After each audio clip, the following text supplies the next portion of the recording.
свои дары Алифии. Мы решим, стоят ли они чего-нибудь. Даров не будет.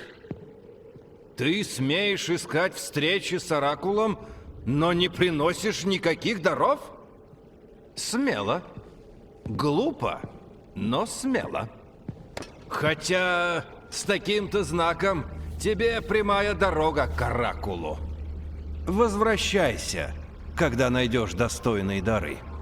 Я пришел увидеть Оракула, и я это сделаю. Я бы послушал твой рассказ, воин. Жаль, что тебя никак не убедить. Прочь его!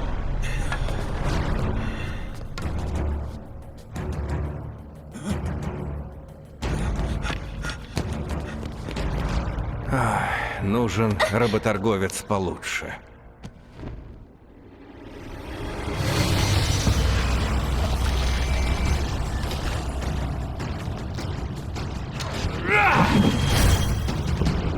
Терпеть дерзости мы не намерены. Ты не увидишь ее.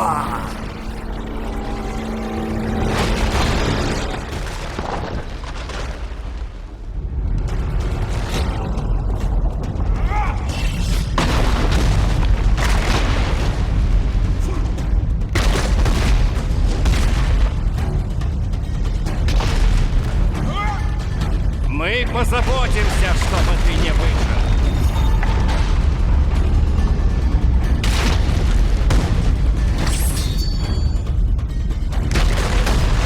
Он наступает, идет! Знаю, что наступает. Оставь меня в покое. Я...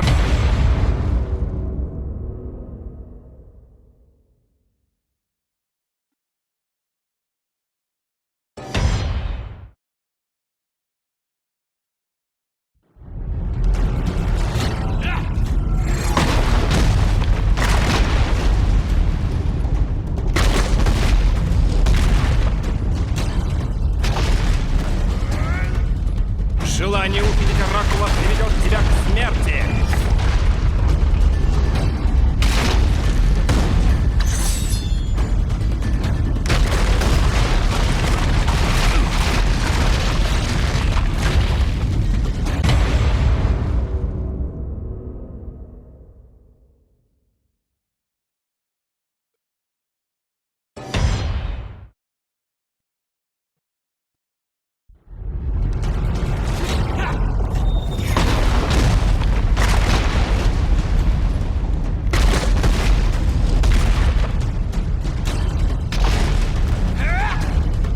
Желание увидеть оракула приведет тебя к смерти.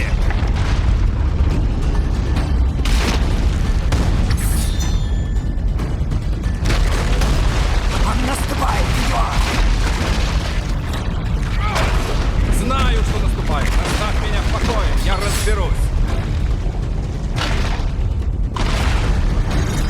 Надутый глупец!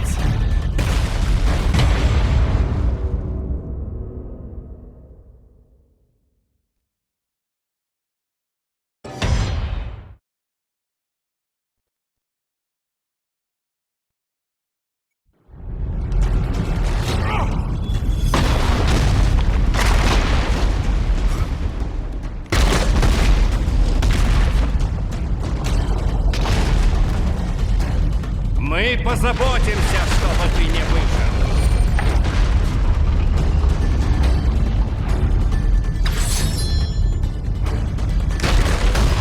Он наступает, ее! Знаю, что наступает. Оставь меня в покое, я разберусь. Надутый глупец!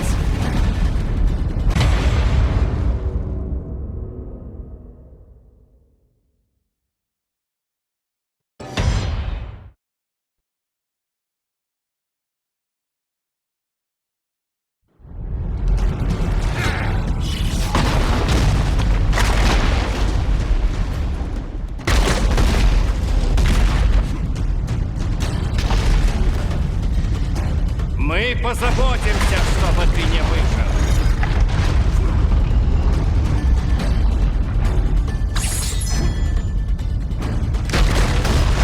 Он наступает, ее! Знаю, что наступает. Оставь меня в покое, я разберусь. Надутый глупец!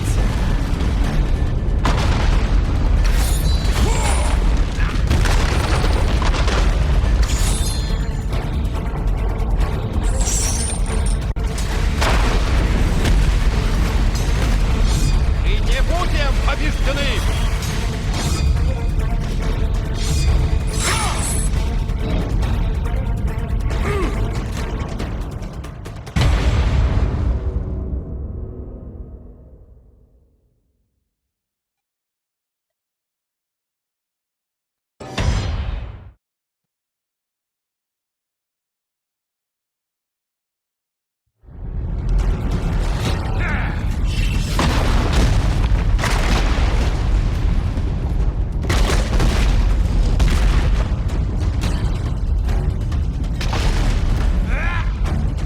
Желание увидеть оракула приведет тебя к смерти.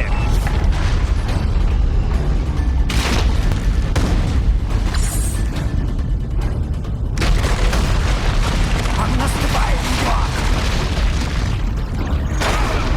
Знаю, что наступает. Оставь меня в покое, я разберусь. Надутый глупец!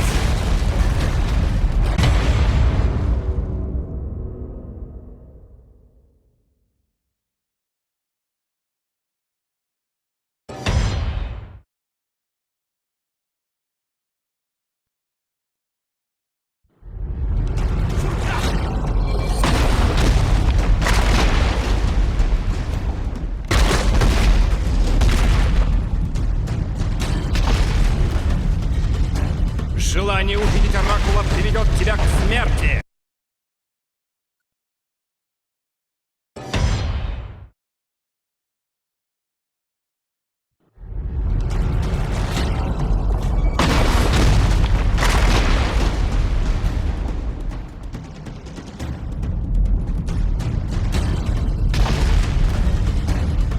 Мы позаботимся, чтобы ты не выиграл.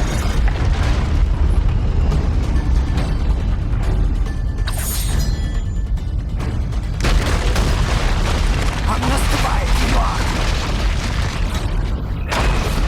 Знаю, что наступает. Оставь меня в покое, я разберусь.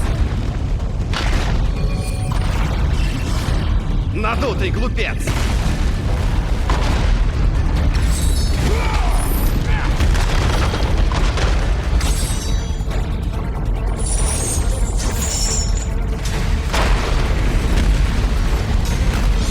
Мы не будем побеждены!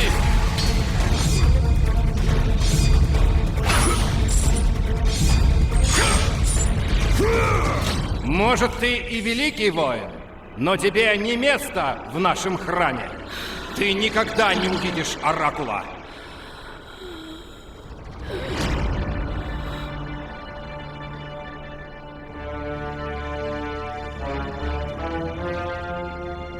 Надо же! Вот ведь упрямый, правда?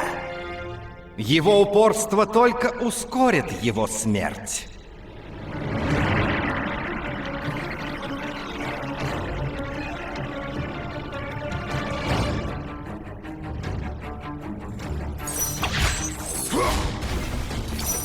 Почему ему позволили войти в мой храм?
Я не дам тебе продолжить!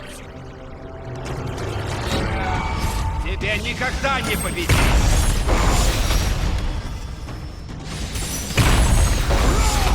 Мы увидим твою смерть!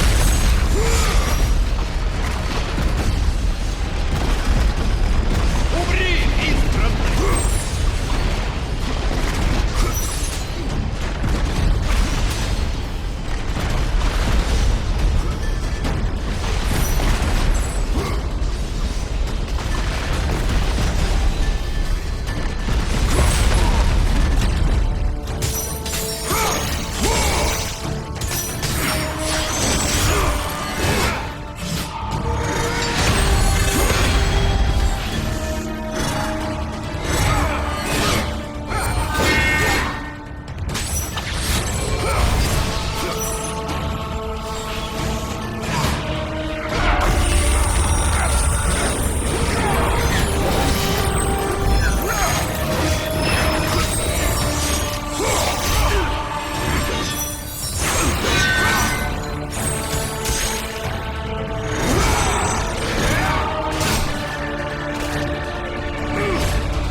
лицом! Убей его, Кастер!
Я устал от тупости моего брата.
Но Кастера не останови!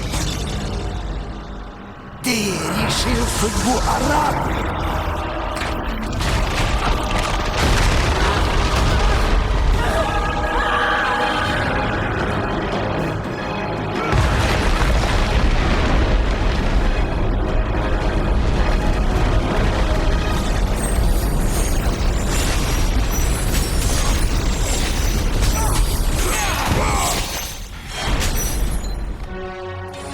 Они будут мучить меня, если не справлюсь.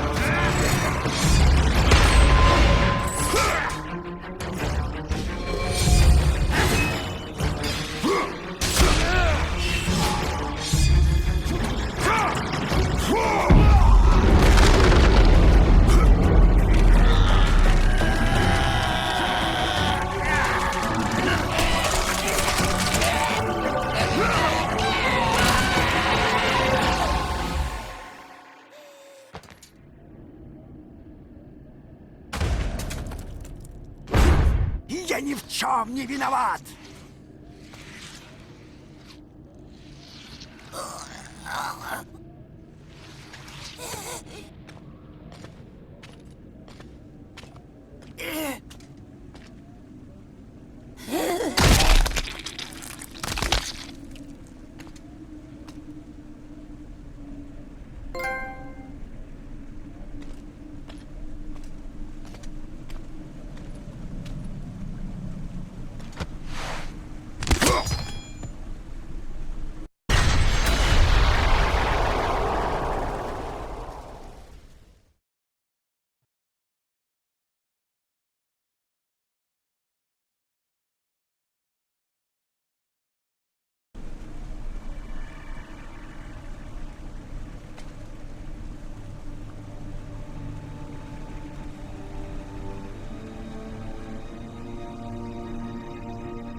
Алифия.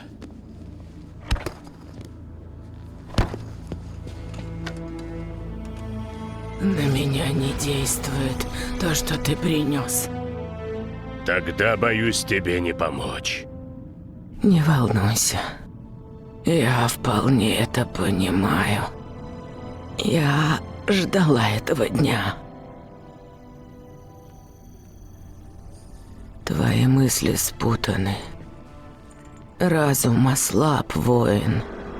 Я чувствую. Ищешь правду? Ищу.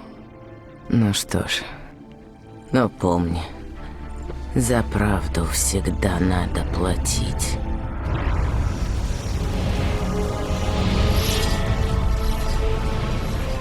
Враги. Невинные. Род.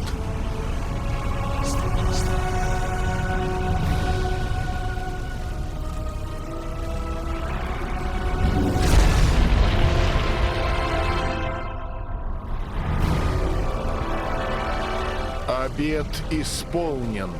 Теперь все. Назад не повернуть.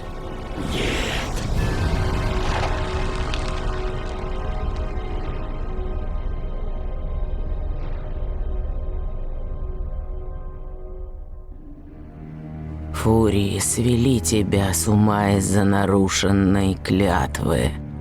Если не сдашься, они пойдут на все. Так значит, тень не врет. Оркас не желает зла. Оркас? Но он же Фурия. И он сыграет свою роль.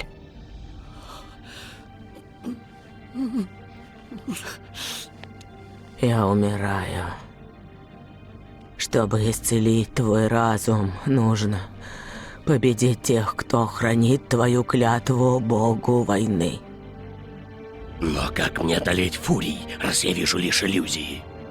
За морем, в Делосском фонаре тебя ждут очи истины. Делос. Найди очи, они укажут путь к свободе.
Прячутся только трусы, Оркас! Знай ты, что я из фурий, терзавших тебя. Ты убил бы меня, не дав рта раскрыть. Говори же, что побудило тебя предать свое племя? Это ты.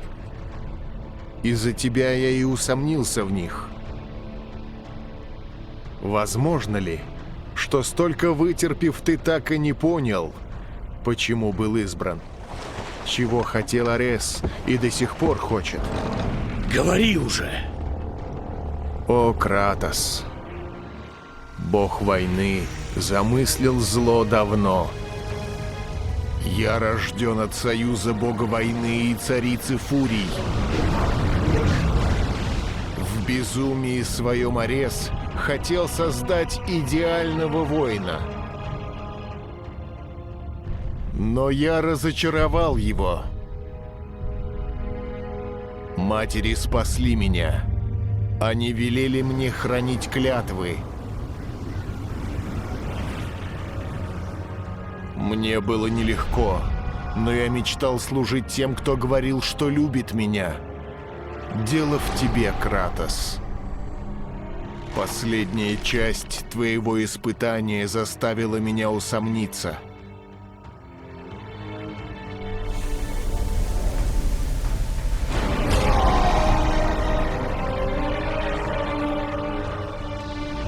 Я пришел к Алифии. Она открыла мне, что Арес хочет свергнуть Зевса. Он искал совершенного воина. Арес предназначил тебя для штурма стен Олимпа. Арес, уничтожь моих врагов, и моя жизнь твоя!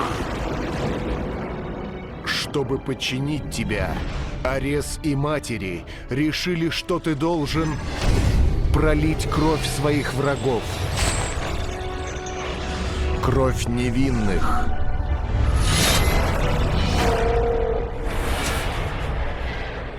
И кровь твоей, Это прошлое, Оркас! которое ты хочешь исправить. И исправлю без помощи фурий.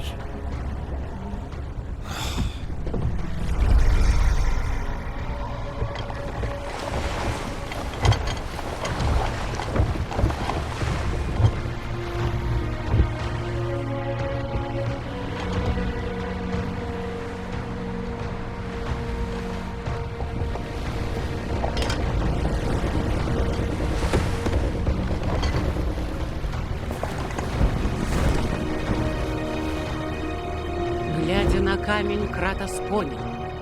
Единственный выход — сражаться с силами, терзающими его разум. Он мыслит ясно и обращает свою ярость на оставшихся фурий, желая их полного поражения.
Я наблюдал за тобой годами.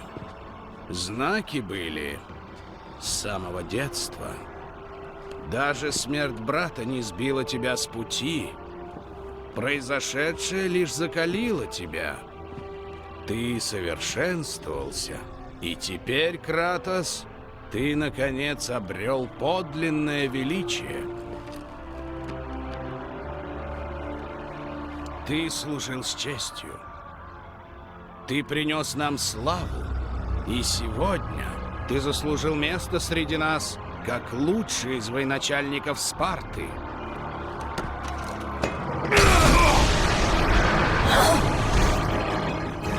Так значит, есть то, что ты ценишь выше амбиций?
точно надо записать.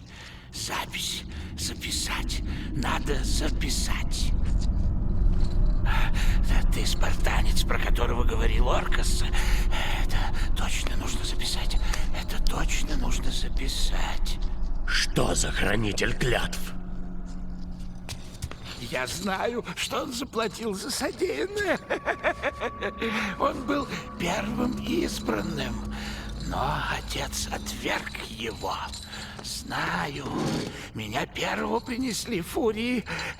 Видишь, я веду записи. Оркас рожден здесь, и его матери стали... Они были справедливы, хоть и суровы. Это как-то связано с Аресом. Так обойтись с ним. Он их сын. Это не повод предавать своих. Предатель? Звучит знакомо, не так ли? Но все это ради тебя. Я не просил помощи. Но ты ее получил. Так, спартанец? Это важное дополнение к записям.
Если ни радости плоти, ни слава не могут тебя соблазнить, остается один путь.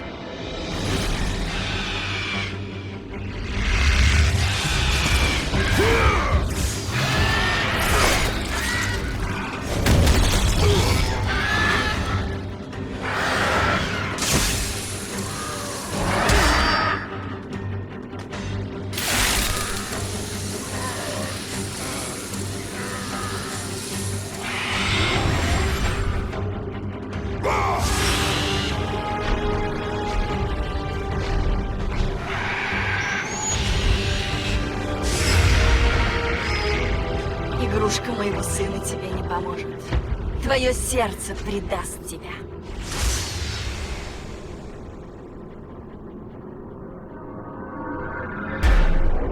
Кратос был близок к моменту, когда иллюзия потеряет власть над ним.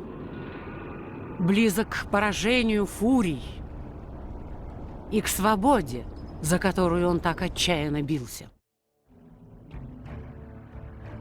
Чем скорее мы минуем Делос, тем лучше для нас. Говорят, что он проклят. Жаль, что Делос не обойти с юга.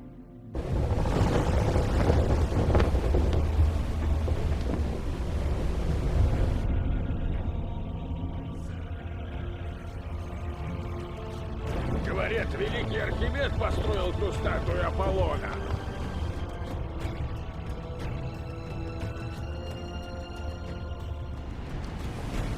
Зачем мы встали у этого острова?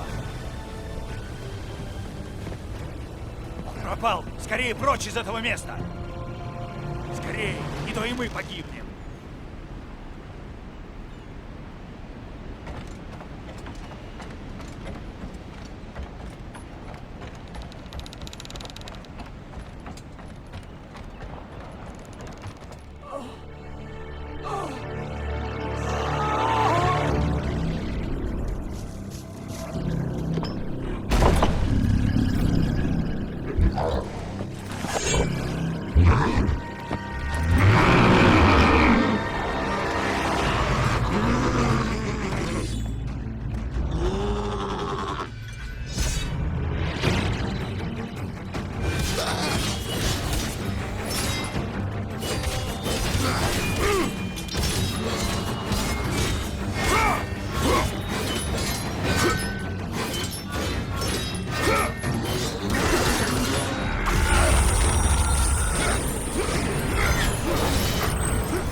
Армия в замешательстве. Вернись к нам, командир. Веди нас к победе. Тебя вообще нет. Ты иллюзия. Вернись к корням. Вернись к себе, спартанец.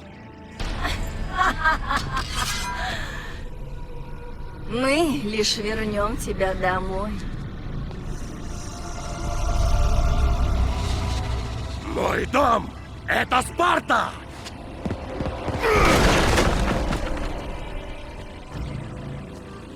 Сестра! Покажи ему, как в Спарте карают предателей!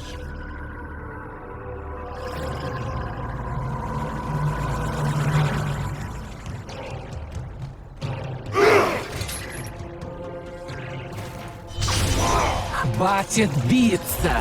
Возвращайся домой! Все вернется! Мы сделаем это, по-моему!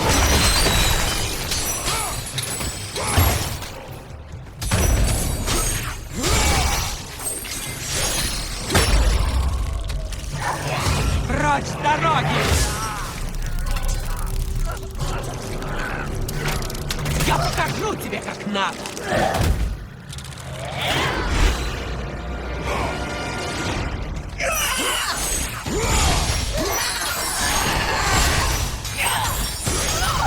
Измени его видение!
Но умрешь, как и всякий смертный!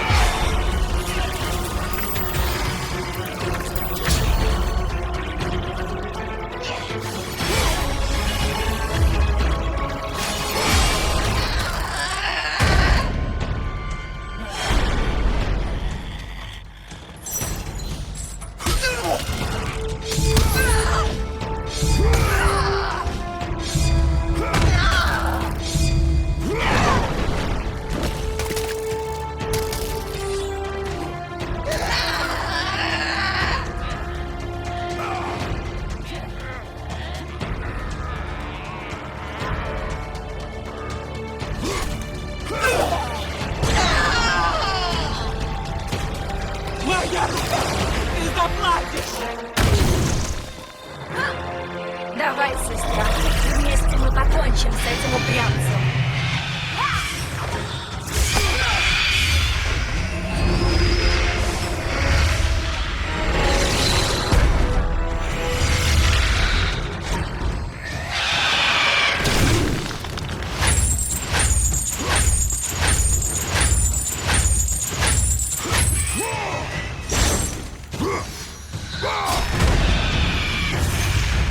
Ну, моя крошка, раз он нам делает больно, боль он получит в ответ! Да, мы ответим ему тем же!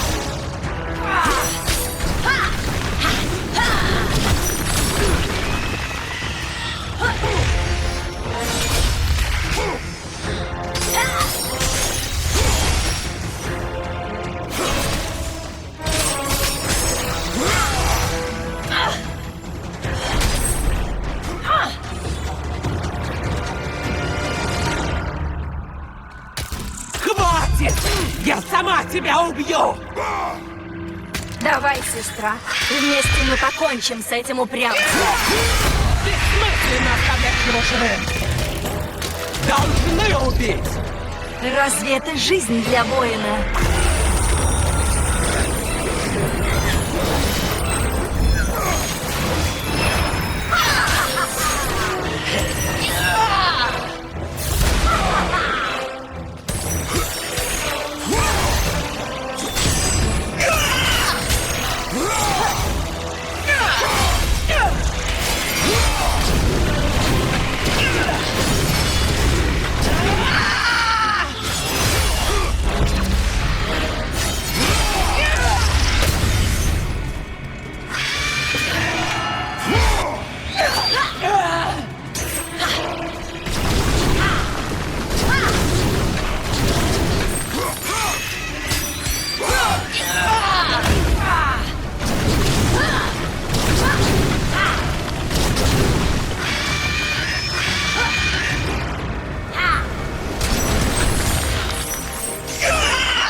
Хватит! Пора, Кратос. Вернись на свое место. Если исполнишь предназначение, может, ты и сам окажешься на Олимпе. Я не стану служить Аресу.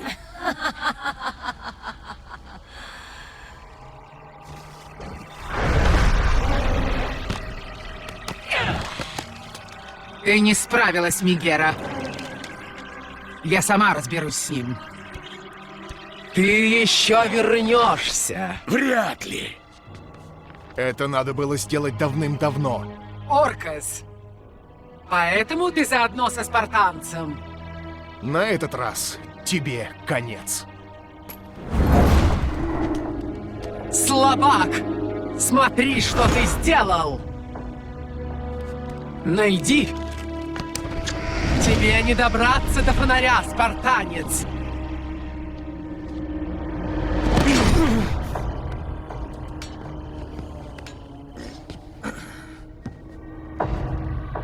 Тебе не добраться до очей. Матери узнали, что ты их ищешь. Эта сила спасла меня от гекатанхейров. А что станет с тобой? Если ты проиграешь, то я тоже буду обречен.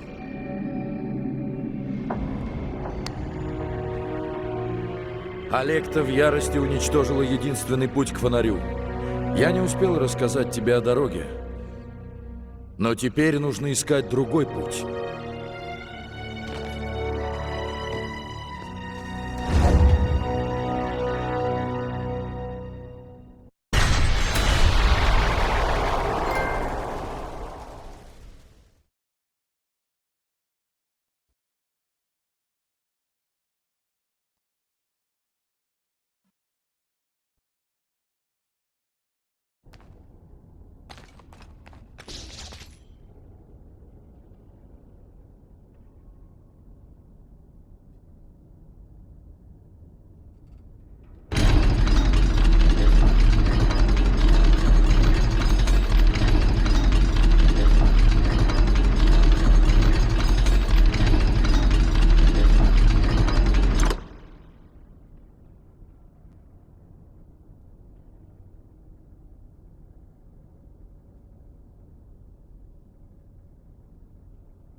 Уже близко, спартанец. Там внутри очи истины. Те, что моей матери жестоко вырвали у Алифии.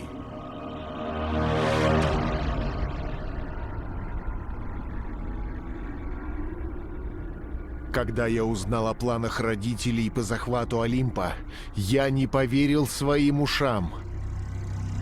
Потом она открыла мне, что бог войны хочет обрушить стены Олимпа. Я не мог не вмешаться.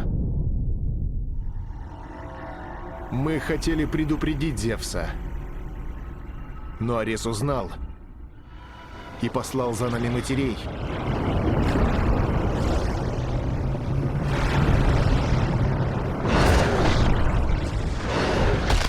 У моей любимой вырвали глаза.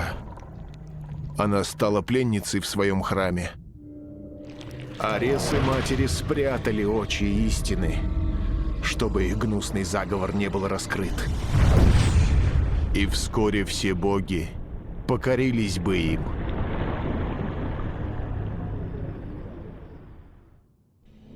Чтобы воплотить этот план, им нужен ты. Они пойдут на все, лишь бы вернуть тебя Аресу. Аресу придется найти другого слугу. Я знаю, ты справишься.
спартанец. Я узнал, что матери близко и хотят... У нас на тебя свои виды, сын мой. Столько усилий, и все зря?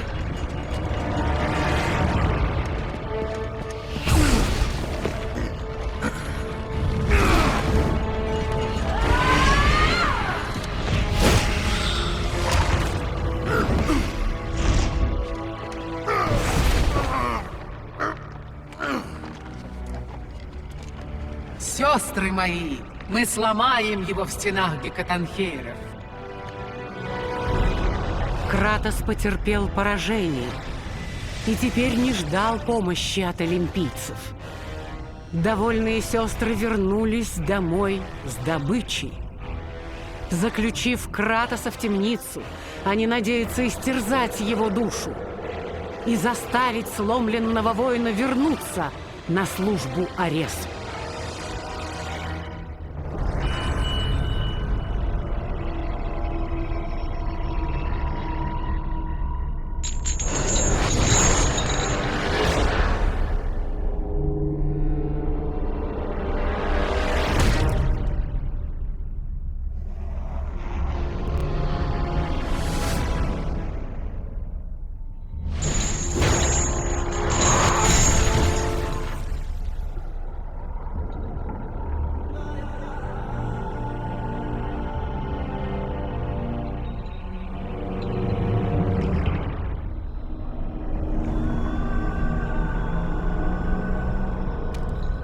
Слишком долго.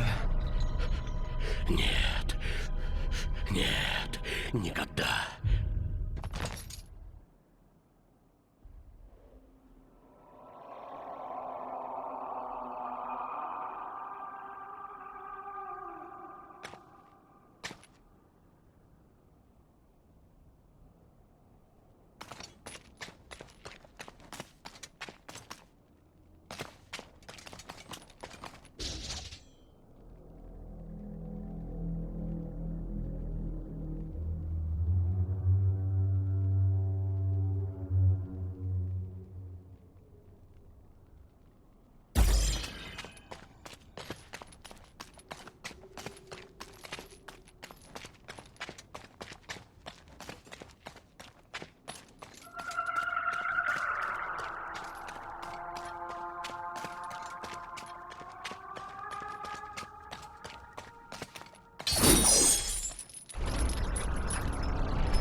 Слишком долго меня не было. Ты увидишь ее утром. Пойдем.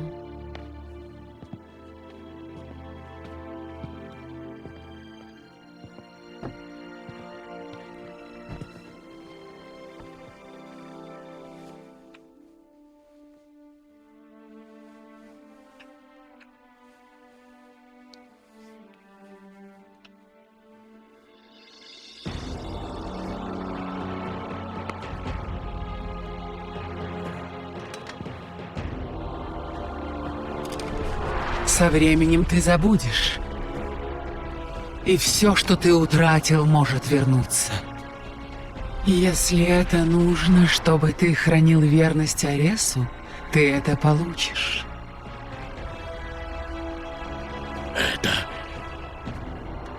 Это иллюзия.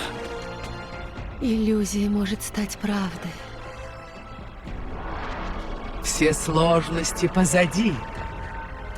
Ты принес величайшую жертву. Предайся нам безраздельно, и ты будешь жить в дивной иллюзии. Нет. Пусть смерть станет тебе явью.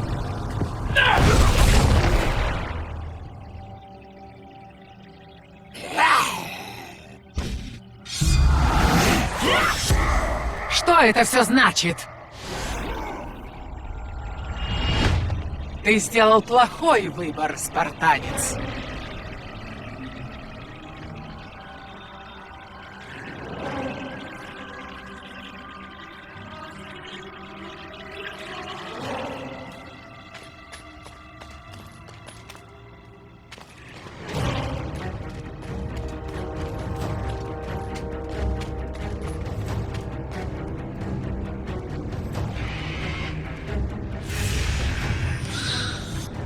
Такой безделушкой нас не одолеть, сестра!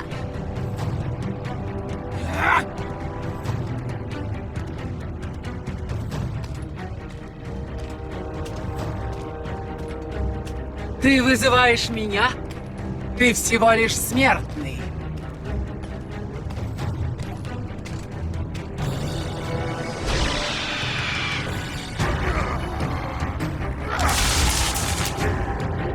Надо было соглашаться, Кратос! Теперь ты заплатишь за свою ошибку!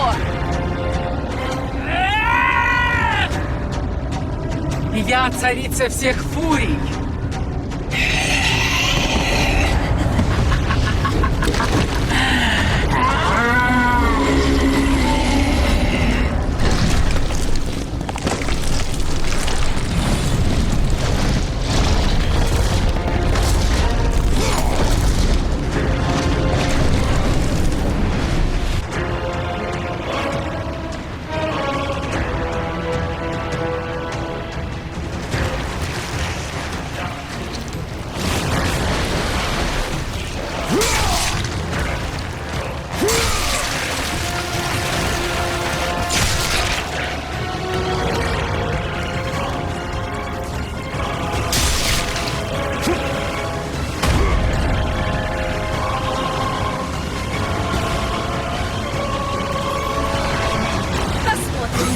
Милосердны к тебе твои братья.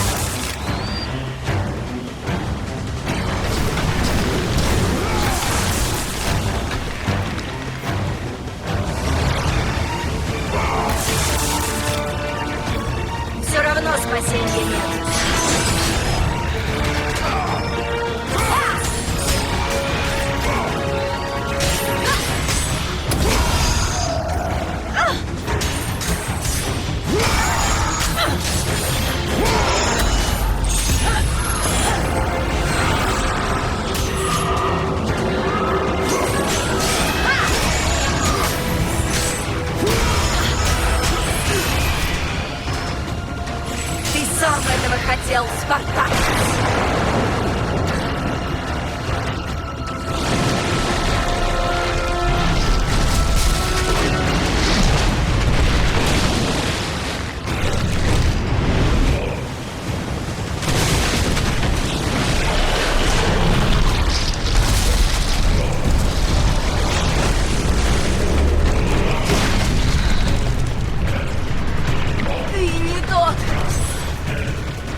Ты позор Спарты, клятвопреступник! Ты сам обрек себя на это!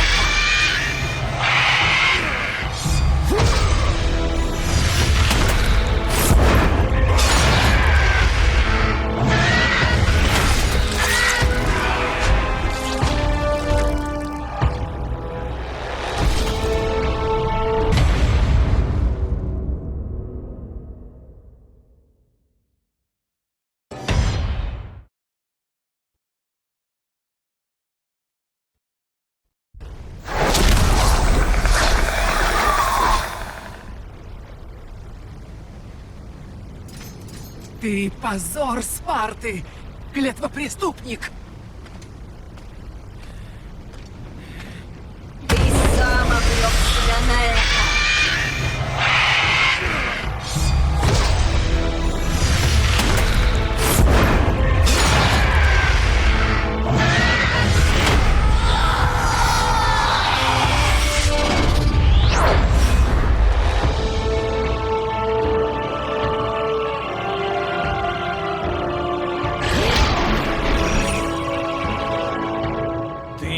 Достоин зваться спартанцем.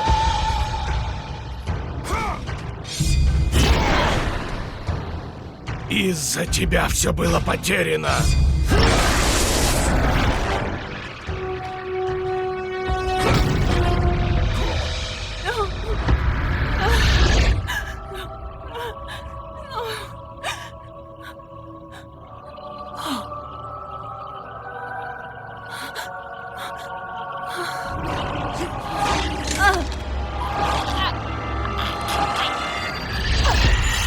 Это была не случайность, Кратос.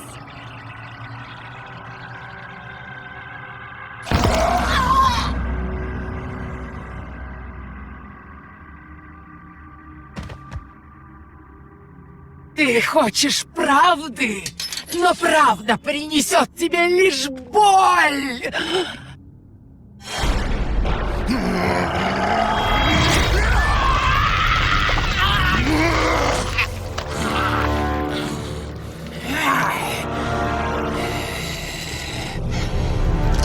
Моя смерть не освободит тебя от этого безумия!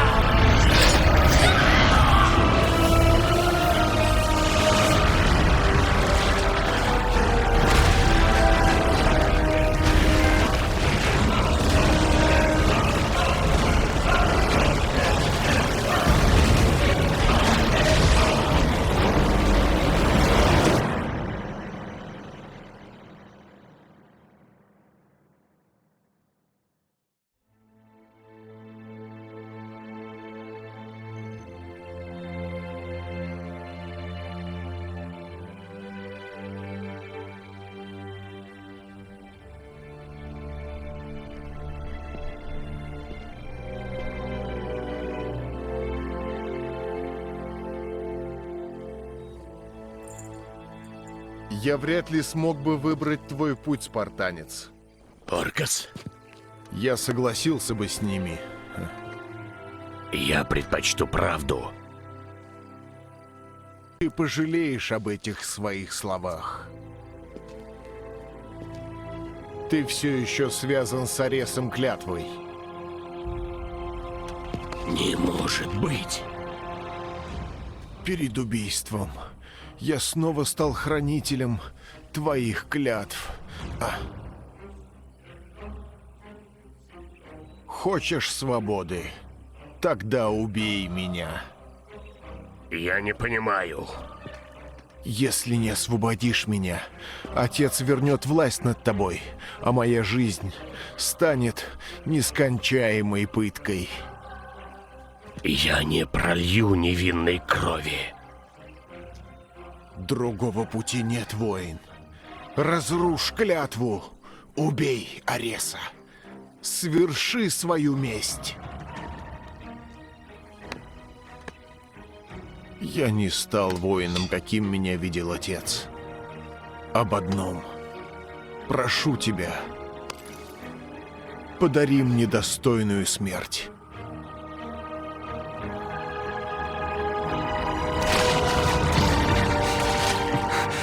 Со смертью Оркаса клятва, данная Аресу, утратила силу, и жгучая правда обрушилась на разум Кратоса.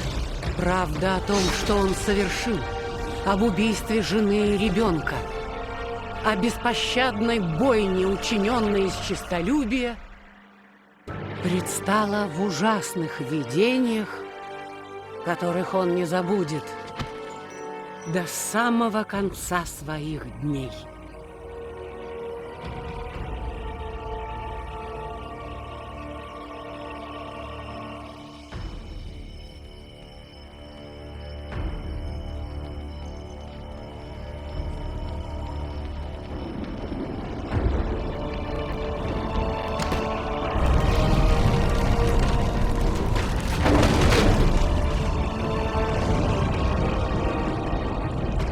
И вот, свободный от злобных фурий, но мучимый правдой о прошлом, Кратос покинул родные края в твердом намерении исправить содеянное.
I'm Todd Pappy, game director at God of War Ascension.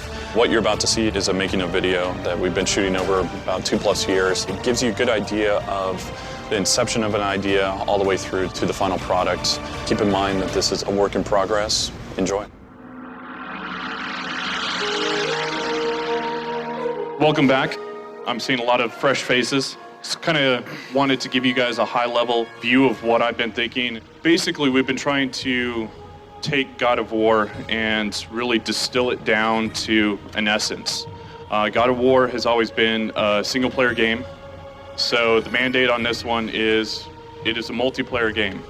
I think the biggest challenge by far is transferring a purely single-player, well-developed, third iteration title into a network multiplayer world. It's shocking. That's what's new, exciting, unknown, and where we want to make a mark in the industry. It was absolutely terrifying to work on this technology without a safety rope. We didn't know if it was going to work. We bet the farm on it early. Frankly, if it didn't work, I probably wouldn't be here talking with you now.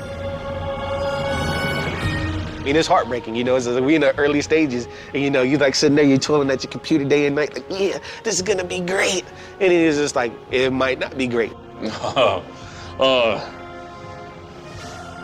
We've never done it before, so we don't know what we're doing. Come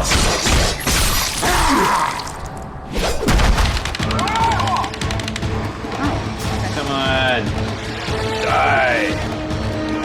All of you die! We've kind of gone from scratch to this, basically. Right now, what we have is the bare minimum, what we need, but at least we've got it in. Everything is kind of hanging together by sticky tape, really.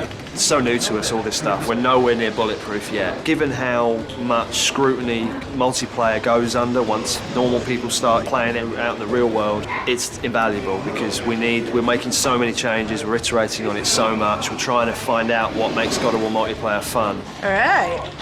Whitney really is in first place right now. She has the most kills, and she's never played before. Believe it, Ariel. The hit reactions over the network trump the circle reactions. Yes. And you want the circle reactions to take priority. Circle reaction trumps everything. Okay, I can fix that for you. Okay. Totally. Cool. I died off the spawn.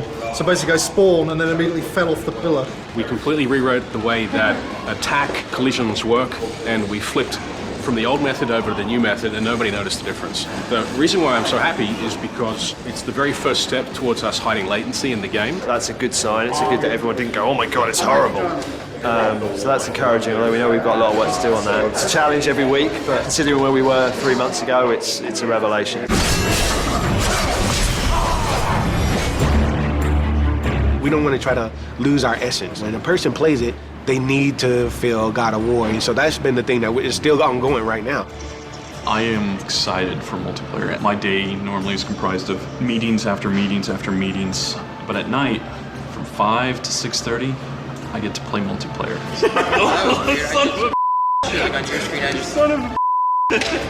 I actually like building up rivalries with the other people I'm playing against and start hunting them down and trying to kill them or them over. Nah, son of a... I think a lot of the unique aspects come from the kills, and you can kill people in a number of different ways. You can use traps to kill them, you can sacrifice them, you can hunt them down and become their nemesis. That's one thing that players will see that's very God of War, and it's different to any other game, is the brutality we involve in multiplayer.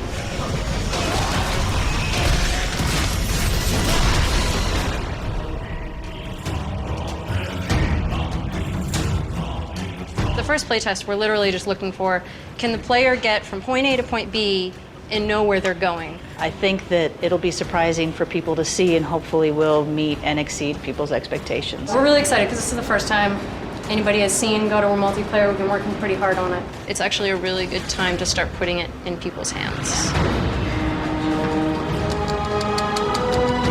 Playtests are always nerve-wracking. Day of the playtest, I hate it. I pull out my hair. I get very frustrated, just because I expect it to go a certain way, and it never goes that way. You're never happy, or you're never ready for people to actually see it. There's going to be quite a few surprises that keep us up at night, probably for a couple days afterwards. We forgot to put the prompt for the cranks. The thing that I'm kind of like nervous about is people actually getting and understanding the concept right off the bat. Because I mean, we are doing something that's very different and we're throwing a lot at you at once. To see them enjoying those moments, it makes all that hard work worth it.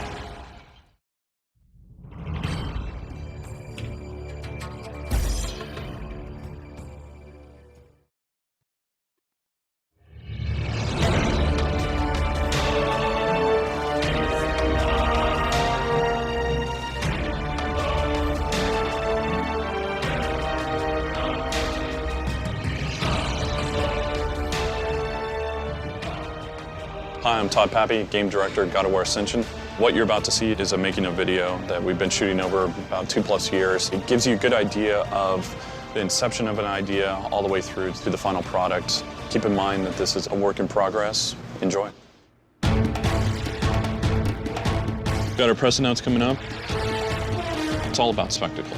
There's going to be plenty of smoke and mirrors, just making sure that what the press is seeing is exactly what we want them to see. We've got something unique on our hands. Nobody else has our combat system, yet alone the ability to do scale. Press announce is basically our stake in the ground and saying, look, this is what this game's gonna look like. The big reveal is like, hey, you know, this is what Sony Santa Monica's working on, and we're doing something a little bit different. Normally we do single player. We're gonna actually wind up teasing the players by actually showing a multiplayer instead. It will be very scripted and staged because the press will be watching one main screen. We'll all be live players actually demoing the game. Choreographing 8 players is going to be a pain in the Everybody ready? All right, they're going. Making sure that everybody's in their spot when they need to be and it doesn't look silly. There'll be tons and tons of rehearsals. Orbs are getting reset, man. Everybody's split up. It's not like everybody's stuck in the same spot. The actual art is really far along. Hey, Jess. Yeah? We got to get shadows underneath the ropes.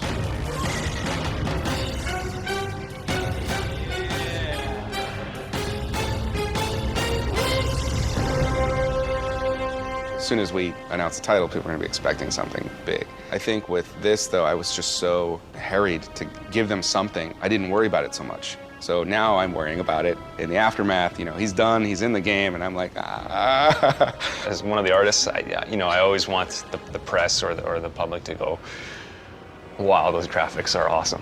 We've got a Titan in a level with 8 players, and hopefully people are looking at this going, this is awesome. They took God of War and they translated it to multiplayer, and this is their idea for what they're going to do in multiplayer. And I hope they see that and go, you know what, they didn't just stop. We pushed the envelope. That's first impression. It's like dating. You know, it's just like, how many times have you gotten a second date after a bad first impression? You know, that's the rule. How about your part? Are you ready to talk to the press? No, not. I want to go through one more media training. I want to get a little bit more comfortable with it. But it's usually once I get my spiel down, then I'm a lot more comfortable.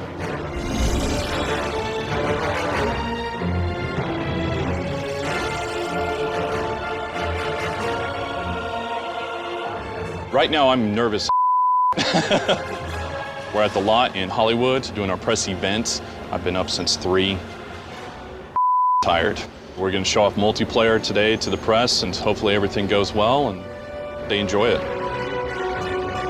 I think it's harder when a game's been running for a long time for it to transform itself. Whether they can pull it off, I'm interested to see. You know, there's a bunch of us talking about it right now and wondering what we're going to see. So, no, I think we're all excited to see what's going to go on in there. Kratos is probably the #1 seller of our magazine, so it'll be good to have him back on our cover at some point. Leveling up and progression, you know, over a long period of time. Brutal combat, brutal kills. This is definitely new for me. Like, I'm not used to talking to press. I'm not a fan of being in front of the camera, but at the same time, I'm a fan of talking to other fans or trying to explain what's going on. We're always under evolution, so yeah. Hi, everyone. It's great to have you. Thanks for coming from all around the world. A media event like this is really critical. This is an opportunity for the team to really come together for a big event and show all the hard work that's being put into the product. I'm sure we're going to get questions about single player, and we're not talking about it today. And then with multiplayer, why the are you adding multiplayer to this awesome single player game? I think that's why we did this announce and really focused on the multiplayer, is so that that will squash any of those questions because we can say, look, that is why we did it.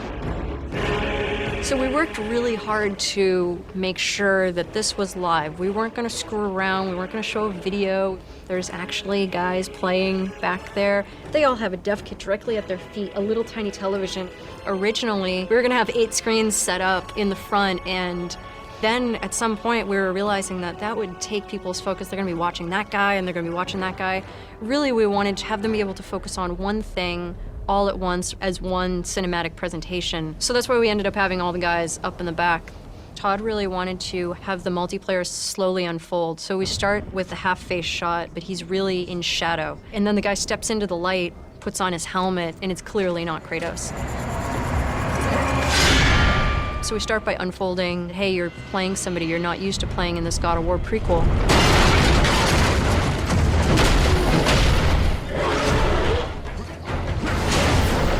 And then as you're fighting Cyclops, second guy jumps in. Wait a second, it's a co-op game. There's 2 players.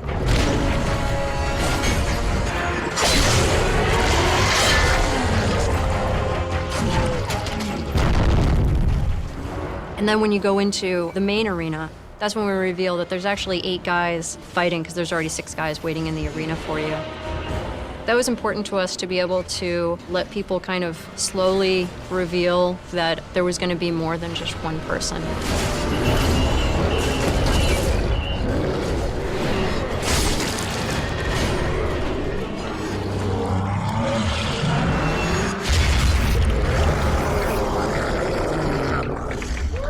Excellent run through, guys. Excellent run through.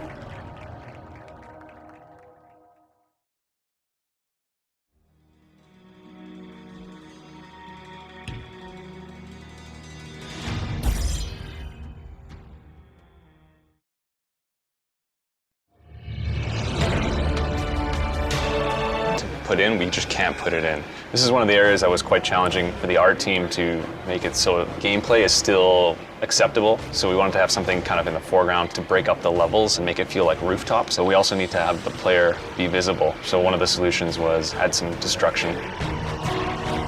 Evolving the camera systems so that they could handle multiplayer gameplay was a very large challenge. It was a fun challenge too, because we knew right off the bat what we needed the camera system to do. You need to make the cameras much more unified, much more procedural, so that everyone has the same fair view. This allows me to start plotting out where my cameras would go. So I'll turn on my camera layer here. This gives you a pretty good idea of how many camera zones are needed. Every black box is basically an individual camera or a group of cameras. These basically control what you see as you play through. What we're seeing here is the basic look of a navigation camera in a multiplayer level. The player is about 20 meters away from the camera, making them kind of small, but big enough to get the details of which team you're on, this guy's on the red team, and give you a good sense of where you're going in the level. Here's an example of a trap where you can hold on to the lever until you're waiting for some enemy to run in, and then you basically let go of R1, triggers the trap, and the camera will hold there to see if you hit anyone. And one other example of something that our single-player camera system has been great for in terms of multiplayer cameras is shots like this, where I'm no longer using the normal navigation camera because this Cyclops is about to attack, and I want to show off full detail of his face, his hand that's about to smash you. That's an area where we're allowed to make the multiplayer cameras feel more single-player. That's another goal of ours, to make the camera system and the game itself feel like it exists in the same space. Keeping the giant Cyclops in frame was one of the biggest challenges of that level because people really want to just fight other players. I'd be fighting my own cinematographer's instinct to, I want to show more of this giant, epic monster in the background. It was a constant back and forth of, that's too much of him, that's not enough of him.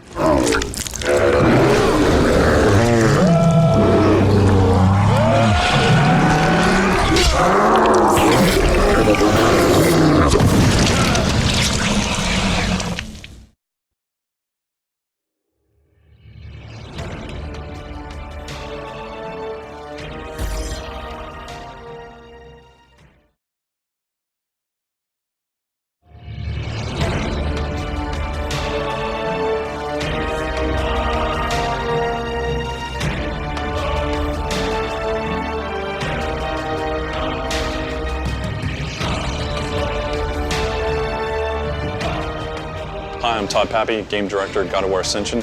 What you're about to see is a making of video that we've been shooting over about 2+ years. It gives you a good idea of the inception of an idea all the way through to the final product. Keep in mind that this is a work in progress. Enjoy. The lowest level, what we're trying to do is make me playing against you feel right, and me playing with you feel right. That's where we are right now.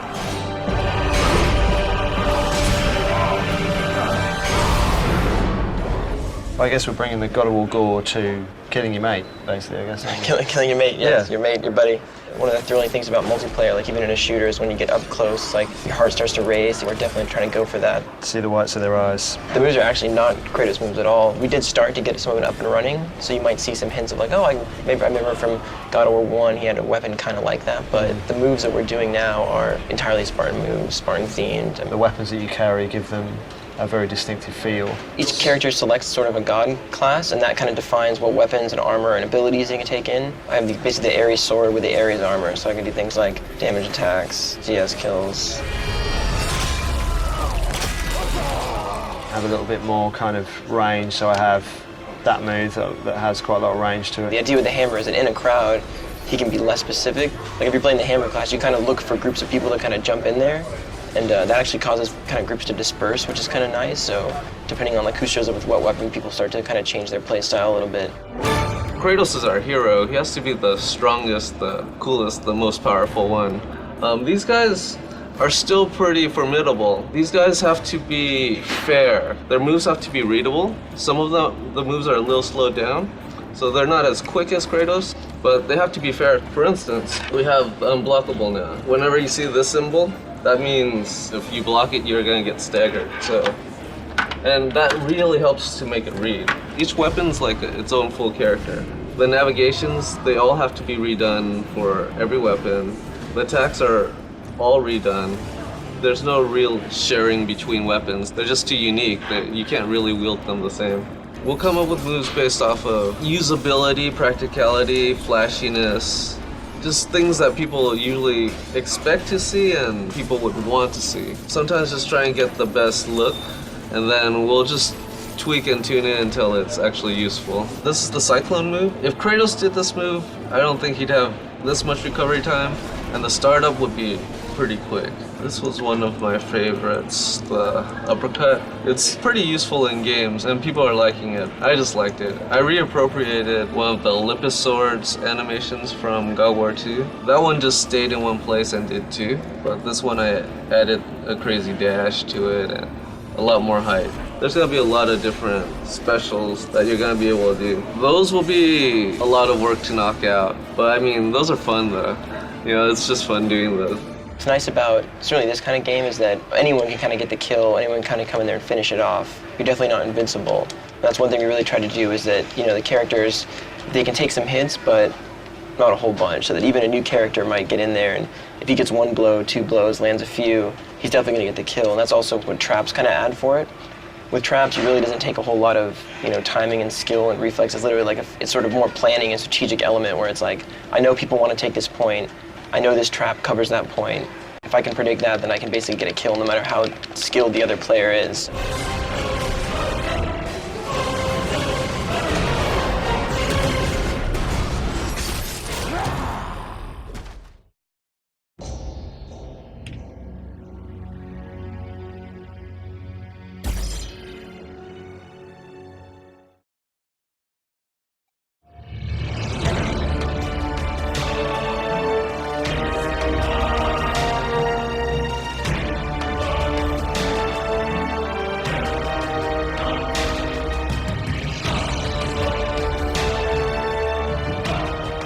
Hi, I'm Todd Pappy, Game Director at God of War Ascension. What you're about to see is a making of video that we've been shooting over about 2+ years. It gives you a good idea of the inception of an idea all the way through to the final product. Keep in mind that this is a work in progress. Enjoy. The biggest problem with multiplayer for us is just technology. We've never done multiplayer before. In the last year, it felt like another 3 years. God of War is historically a single-player game, and there's a lot of code that works until you put it in an online environment, and then it falls apart. What I'm doing is basically going through a lot of the code and making sure that we consider what happens when a second person runs the lever code and what happens when a third person pulls the lever. Is everyone seeing the same thing at the same time? At this moment, I'm feeling hopeful. We aren't quite there yet. There are two players on two different machines, and one is hitting the other with a sword. So that motion of the sword has to connect on the attacker's machine, and then the result of that collision needs to be sent to the defender's machine. And on defender's machine, we need to decide, was that move blocked or parried or countered? And then the response has to go back to the attacker's machine. All of that has somehow to happen in such a way that both of these players think that it is seamless and there is no lag, and it's all just free-flowing combat. People would press block and they'd actually get the block guard up with the sword, and then they'd be told, you got hit.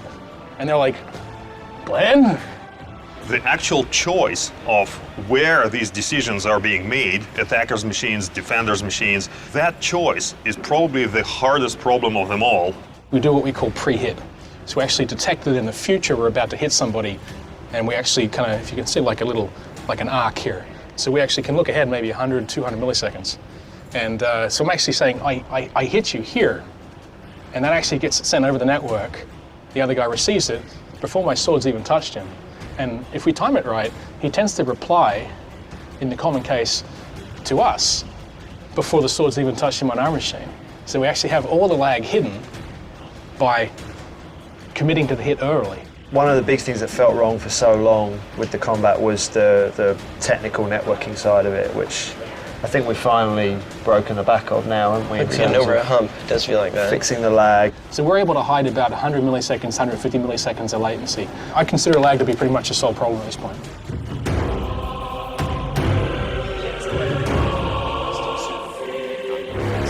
One of the big themes that came out of last week's Friday playtest was that the quality of the experience has a lot to do with the caliber of the people you're playing against. I focus on matchmaking. Without matchmaking, you won't be able to find your peers. You won't be able to find other players to play.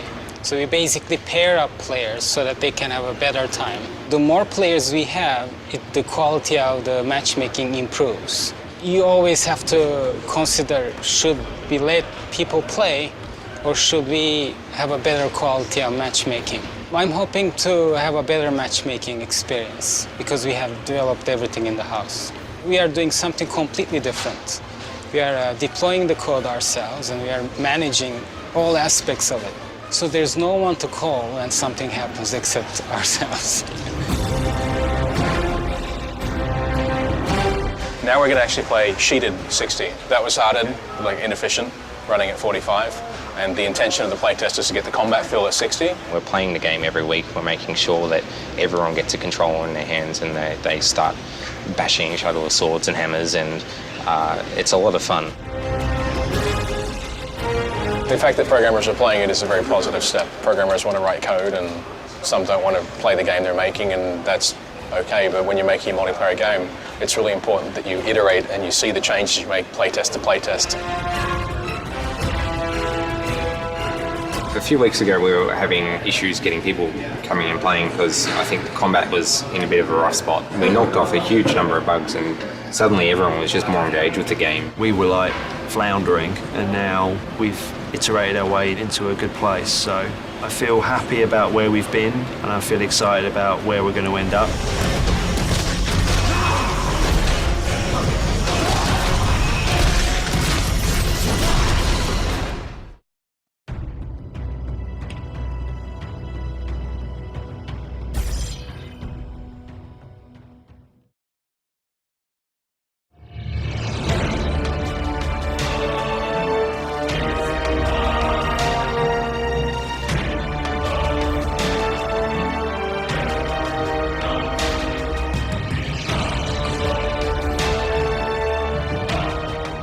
Hi, I'm Todd Pappy, Game Director at God of War Ascension.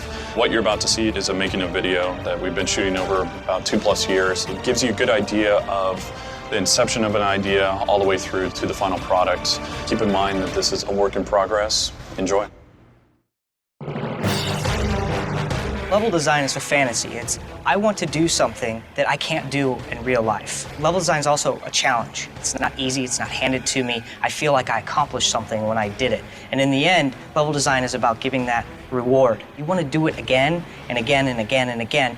Moving to a multiplayer game, we can't take all of the things that we did with single player and think that they're going to work in multiplayer. That involves levels in terms of how you're going to funnel players together while they're playing cooperatively, or how are you going to get players to run routes in a map when they're playing against each other so that they don't all clump up in the same areas. God of War multiplayer is all about telling the single-player experience of God of War in the context of a multiplayer environment. You have the exotic locations, the grand set pieces, the cool mechanical contraptions that you're used to using in God of War, and the lore that takes place in the God of War universe contained in these maps that are very well thought out, with very high level design and production value. I think you'd expect that the levels in multiplayer are simpler than the single player, but they're, I'd say, 5 times as complicated. We've got traps, we've got different capture points, 10 different chests, big titans in the background, things like that. There's just so much going on. I haven't seen a multiplayer out there like our game, and for us, we wanted to make sure that we weren't copying anybody, and it feels like God of War. We're going to breathe a lot of fresh life into this genre, and we're really creating kind of a whole new multiplayer genre. The tutorial level that we're going to have for multiplayer is basically the player's introduction to multiplayer. You're going to start off as a warrior. You're imprisoned in a location that I cannot name or I'll get killed. Your life is about to flash before your eyes. When that happens, you're summoned to the gods, and the gods teach you how to fight and how to go, bring about glory for them. So how we want to kind of do this is you see like the establishing shot of the actual warrior coming down, and then you wind up seeing, the Zeus out in the foreground. So you're going up to actually go meet with the gods. Obviously, when you're in this point, you won't have your armor, you won't have your weapon, but you'll have a head. I don't have a head right now.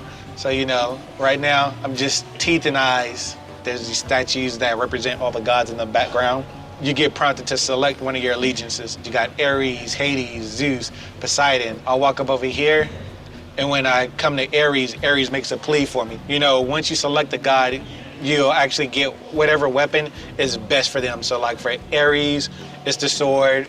For Hades, it's the hammer. Zeus is the gauntlet. Poseidon is the spear. You start seeing the light, and when you interact with it, that's when this guy appears. From this normal tutorial, he's just asking me to do quick attacks on him. Then after you go through the quick attacks, then he's like, hey, do heavy attacks. There's certain things that we need to teach you in a way that's directly related to the game. So take, for instance, like how it told me to do my L2, and my L2 is escape. And that's very key because that gets you out of a lot of situations. And then once you actually beat them, you get the praise from the gods. You're good to go. By that point in time this is done, you should be able to at least do basic fighting. We really recognized that we needed this after a few play tests, and people didn't know a lot of the moves in the game, and it was too much to absorb at first. So it was like, okay, we really need to have them go through a tutorial level. We'll take this and we will do a bit of a block out where it's a little bit more detail, increase the scale, make it feel a little bit more epic. We added these stairs. You'll see Zeus looking right at you, godly statue, and just run up here. This is the tutorial level running in the game right now. You can see kind of what it would look like. Let's just get a feel for it. This all kind of came last second, but we're behind it. It's gonna be awesome. I'm pretty excited about it.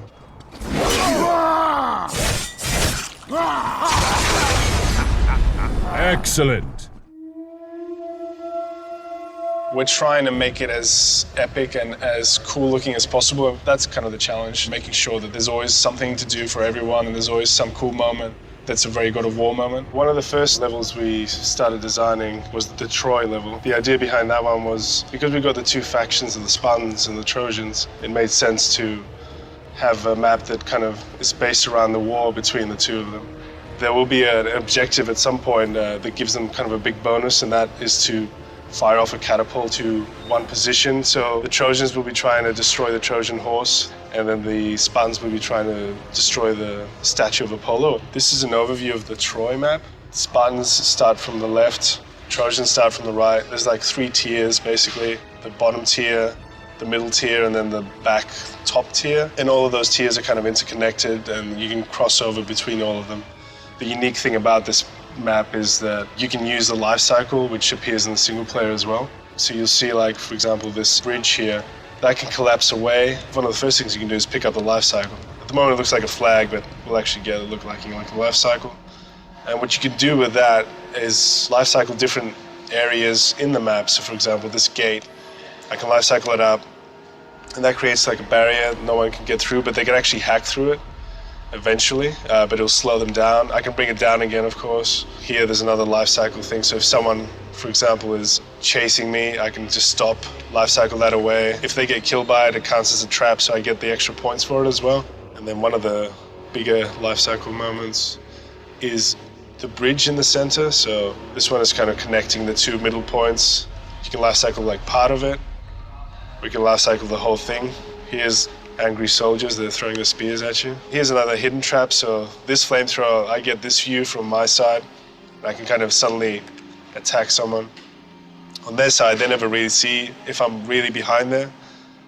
They can only see the flame, but they don't know if someone's actually waiting for them there. As the player with a life cycle, I can actually bring the catapult back to its original kind of position. If I'm the Trojan and I hit it now, it will rotate to the left and fire off something to the Trojan horse, catches on fire, looks cool in the background. You get some points for it. It doesn't end the match, but gives you some favor. We definitely want to encourage the level design to kind of support 2 or more players kind of working together. Troy is the biggest level we have. It's absolutely massive. You could take 2 large levels from, say, God of War 3, and you could fit them right inside of Troy, and Troy would still be bigger. There's just so much there, and on top of that, we have to have it running with 8 players. That's, I'd say, the biggest challenge. The other challenge among memory and performance is just getting it done. Troy is fun because I remember seeing the first block model of the game, and it's like this whole city, and so I was going, oh wow, you know, when I'm painting this, it's like, okay, here's the armory, and maybe there's like a garden down there, and this is where people would go to the market and buy stuff. So this was from the level designer, the block model before anything else is existing. It's really fun and challenging to work on top of this because it's so abstract that you're like, okay, what can this be? You know, what can I turn that shape into? So I wanted to show this city that's in ruin, and since it's at night, you know, I wanted the lighting to be really dramatic. The city sort of goes down and it's on fire. And then this is a closer view of one of the areas, just going in and populating it and refining some of the architecture a little bit.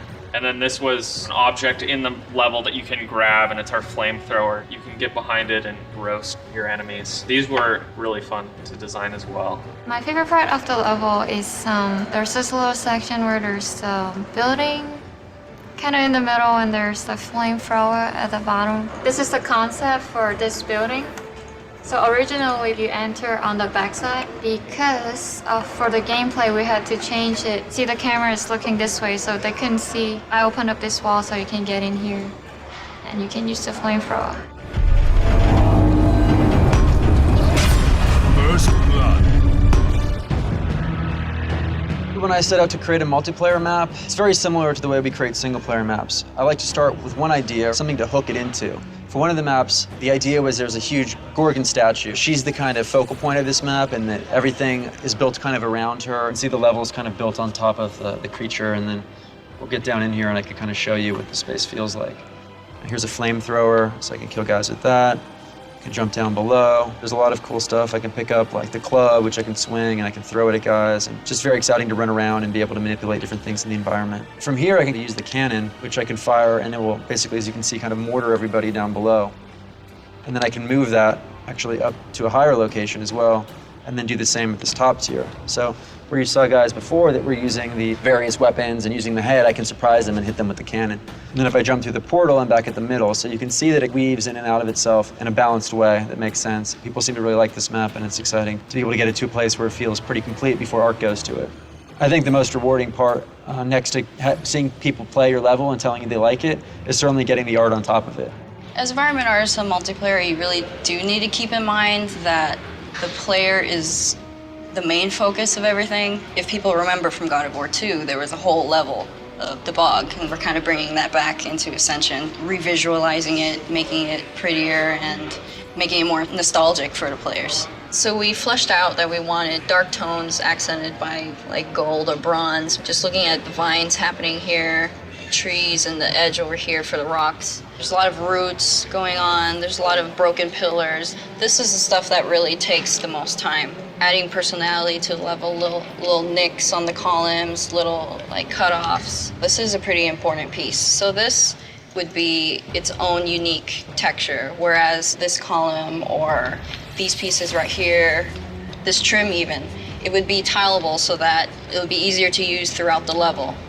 I like to start off by kind of getting the shape first. Right now this is smooth, and eventually I'll convert it to actual polys, and this is obviously way too expensive for the level, so we take this and bake it down to the low poly, and it already has all that detail. And as I'm working, I'm gonna keep using these elements that I've established here and eventually bring it up to the other parts of the level that aren't arted yet. It just makes things a lot faster. This level has gone through so much design changes, and I feel like I'm almost pressed up against a wall, sort of. I definitely need to kick it into overdrive now that everything's settled.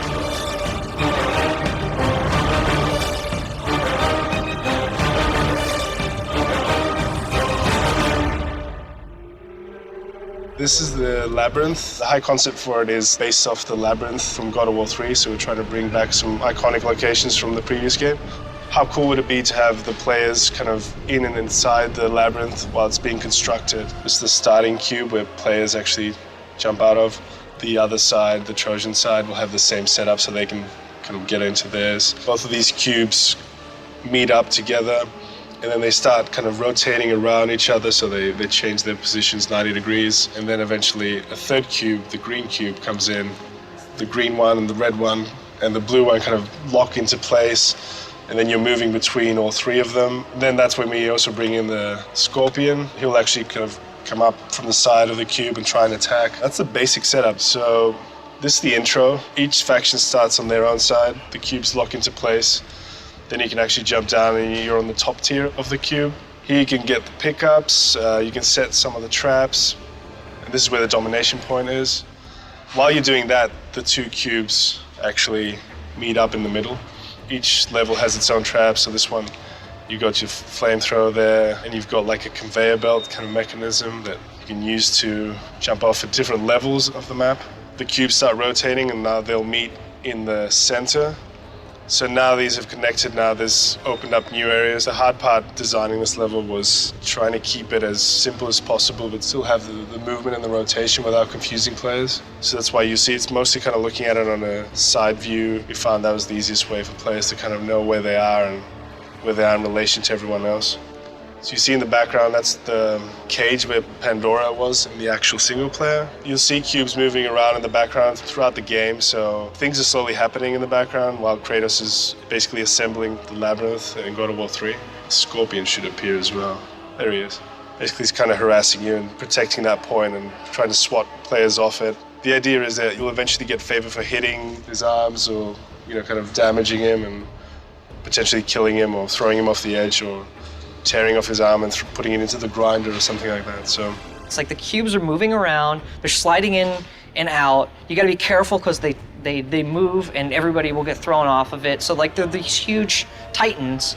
And then there's also the Scorpion that makes his appearance and comes in there and attacks you while you're on the edge of the cube. So for God of War, people who play God of War 3, it's gonna be an awesome level. People who've never played God of War 3, it's gonna be awesome for them too. One of the cool things that we have an opportunity to do in our multiplayer is to give fans new places to play, but also go and revisit older places that they loved from the previous God of Wars. One of the things that we're always trying to do is like, how can we make this aesthetically feel like it was ripped apart? And so one of the things we talked about, maybe the exterior wood of this cube is really dark and damp, but once it's ripped open, all the wood inside is like dry. So that might help sell our story a little bit more. And then what are the main like iconic pieces of these cubes from God of War 3 that people will recognize, and it's like, oh, these like cool clamp sort of doorway pieces, and going in and going, oh yeah, there were all these really cool Icarus kind of murals around, so let's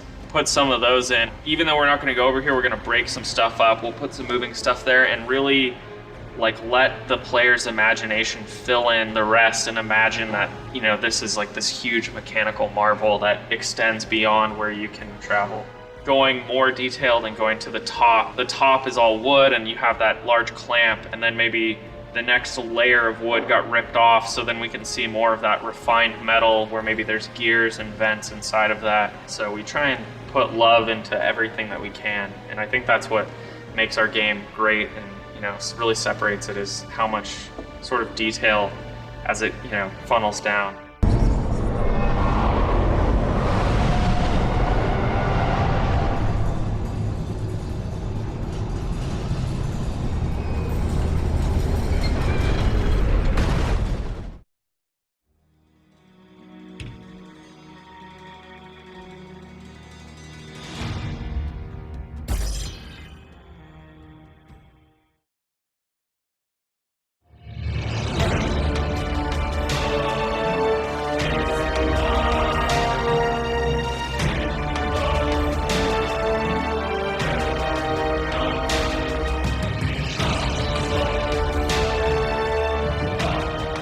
Hi, I'm Todd Pappy, Game Director at God of War Ascension. What you're about to see is a making of video that we've been shooting over about 2+ years. It gives you a good idea of the inception of an idea all the way through to the final product. Keep in mind that this is a work in progress. Enjoy. When we first started talking about it, it was, all right, let's run on some snakes and see what that looks like. What I was given was there's a python that's wrapped around this entire level. First reaction about the snake was, this is going to be huge and epic, and it's going to take a lot of work. That's what God of War is big challenges and epic pieces and things like that. These are initial concepts of head designs. For instance, this one's more stylized. This one's a little bit more serpent, dragon-like, and more kind of ancient looking, kind of more mechanical. So I went through lots of variations on scaling patterns. Some of these show a little bit more direction, some are more stylized. Trying to keep the overall feel of python stripes. And this one's the most finalized version.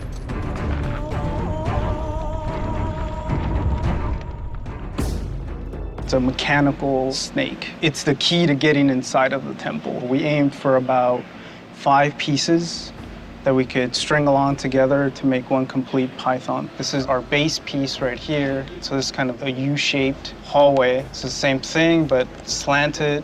And this is a quarter piece that's cut out. We can rotate this. This can become walking space, climb space, or ceiling climb. So once I had the shapes that I wanted, then I strung them along together. Each color here represents a different shape. And one mechanic that we're gonna use is a sliding mechanic. You're controlling them and you have to move side to side and actively avoid falling off while it's moving. I think all the time spent up front and all the planning and everything, thinking through everything on paper helped tremendously. In our studio, it's the job of the designer to come up with a wild idea that has never been seen before, that is almost unachievable. And it's the artist's job to figure out how can we pull this off? And can we even pull it off?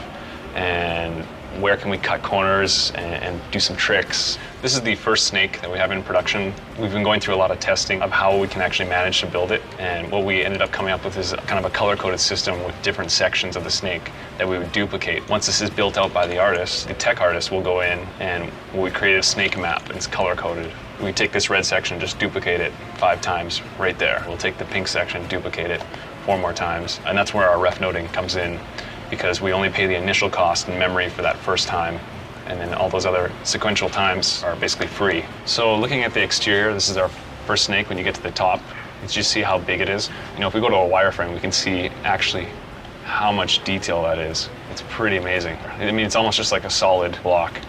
We're really pushing the system right here to the limits. I think if I fly back a little bit more, I'm just gonna crash it, because it's just too much. There it goes, frozen. So we're right on the edge of pushing with what's possible on the PS3. I've been on Delphi Exterior for around 6 months. I see myself being on it till the end, which would be another 1.5 years. The final ride back started off with just me typing up 20 ideas of cool moments that you could have on like a kind of fast-paced ride. It's gonna be the wild ride. Sent it to Todd. And then he just kind of said, okay, I like this one, this one, this one, this one, this one, not this one, not this one, not this one. That's how it started. So this is one of them where it's really rough and probably no one can tell what's going on except me. There's obstacles in the environment, so if you don't move, they brush you off. There's another one that we have where you're sliding and you see it kind of curling and going ahead below you. You get this big jump, a very cool moment that we had. Once Todd was happy with those, I went back to paper and then I took those moments and laid out how I wanted to tie them all together. And I just laid it out in a timeline. I continued and made actual paths, stringing everything together. So once I was happy with one of them, then I took it back to the editor and built it out. Here we have that section where you're brushed off of it, and you slide on the environment, and you see it twisting below you. You jump and land back on top. The challenge was figuring out a way to have it all make sense. I always imagined something big and grand like it is. Delphi exterior is coming together. It's obviously using our Titan tech in a different way that players never seen before, and this is a big wow moment. This level is like an insane amusement park ride. I mean, you're moving through this thing, and it's really tense. It's really kind of it's a really stressful level because you're used to these amusement park rides where you're just sort of riding along, but you're like, no, man, you gotta jump, you gotta go, and you gotta do this stuff. What I'm working on right now are these interior ice caves, giant caverns and small little tubes that the snake's burrowing through. I'm working on some of the architecture and also some of these big, giant, massive chains that are helping to propel the snake along. One of the interesting things we have is the technology's height map where I can layer on the snow in a very realistic way. One of the great things is it can actually sit inside all of the little cracks. Previously, it would just lay on top of it. One of the other interesting things is ice technology. I have this layer of ice that sits on top of the brick, and with this height map tools, you can really make it feel like the ice lays inside the cracks, and I have the ability to add variation to this thing. So here we have the large cavern, and we see these tower, the architecture, and some of the chains that are kind of propelling this snake along. In Delphi, we now have these giant mechanical snakes that, once Kratos powers up, are just tearing through the environment. You can go in them, you can climb on them or under them, but they're still swaying and undulating. Making good cameras that worked with that undulation was a real challenge. Here's an example of just some of the shots that I'm afforded by being in an outdoor environment where I just want to let the scene speak for itself. This is a really cool area that the artist Eric Jacobson helped put in, where I'd give him the camera's path, and then he put really cool artwork in front of it, these blocks of ice. Very much like a cool carnival ride.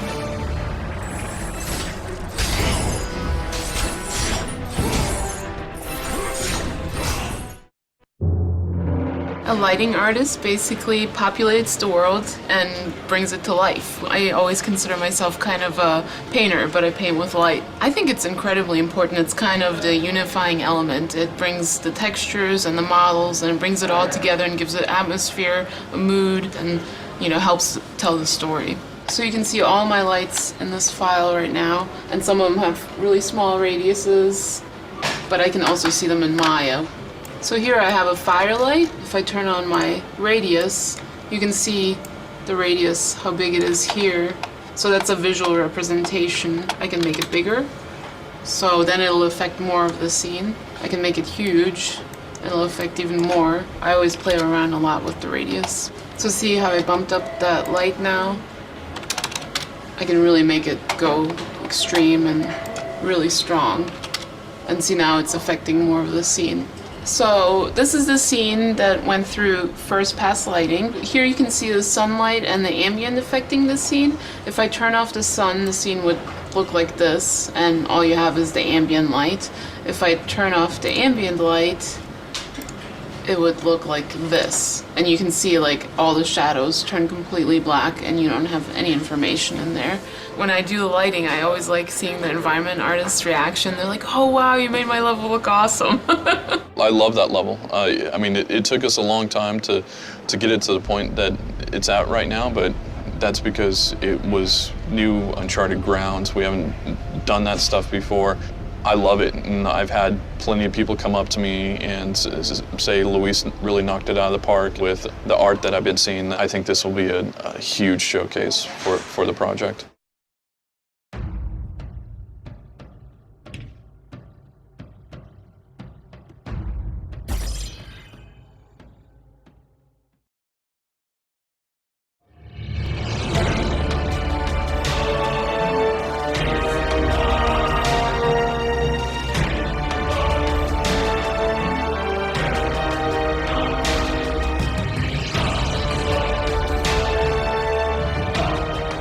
Hi, I'm Todd Pappy, Game Director at God of War Ascension. What you're about to see is a making of video that we've been shooting over about 2+ years. It gives you a good idea of the inception of an idea all the way through to the final product. Keep in mind that this is a work in progress. Enjoy. Hecaton Curies, I call him Hector, is a 100-arm, 50-head creature in mythology. And again, like the Titans, these were actually stronger than the gods. There are these giants that took part in the big war between the gods and the Titans. I think they guard the Titans that are in hell. It's something that we've never seen before in our mythos, and so we thought that it would be a really cool prison level where you can be walking around and see eyes on the walls or on the ground. You feel like somebody's always watching you. There's actually a shanty town in Brazil that was kind of a little bit of the inspiration for this. One of the major elements of the entire God of War series is that first big boss battle, the big in-your-face moment, in medias res thing that God of War does so well. Going back into the past with the Hydra and the Colossus, with Gaia and Poseidon, I have some big shoes to fill. It's really scary, but it's also really exciting because this is, you know, just a continuation in the big moments, the most memorable moments of all of God of War. So based on the concept of 50 heads and 100 arms, I thought it would be interesting to make it a creature at first. So I went with an octopus and created this palace on top of a giant land octopus that's living in the ground. We ended up doing some more. So this is a standard figure with the 100 arms coming out of every pore of the body. And I was thinking that the prison palace thing could be its upper body head shape, and that it would just have these rotating faces going all the way around. Here's sort of the monster finger tentacle things. These guys would be the very tips of every arm. Here's some more variations of them.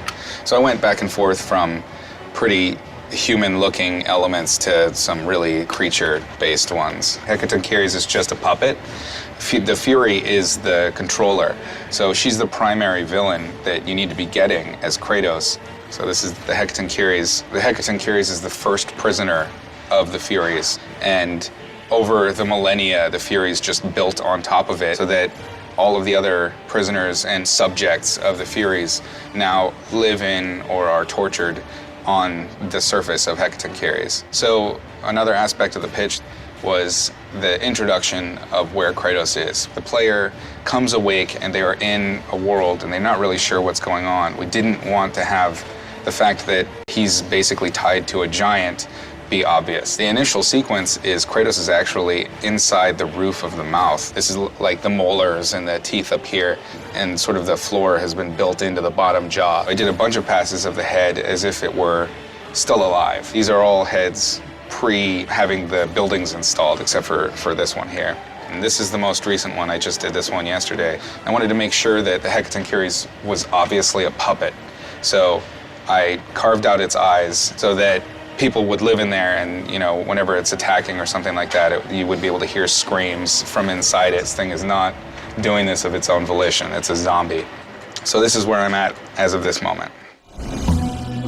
I'm a little nervous, but I'm excited. I want to deliver something that kind of brings something new to the God of War franchise. This gives me a lot of inspiration and ideas for how this could potentially look. So in our actual level, and the shell's basically the template. What we base this off of is a script, and that script basically calls out all the different story moments. And so we kind of take that script, and then now we're building this out in 3D. Imagine this is one of the arms. So here, you're kind of running up an arm, and then there'll be combat in here. The idea here is just putting a stake in the ground. Once we get this feeling right and the space feels right, then we'll actually divvy this up, and a designer will own different sections and then really go into detail.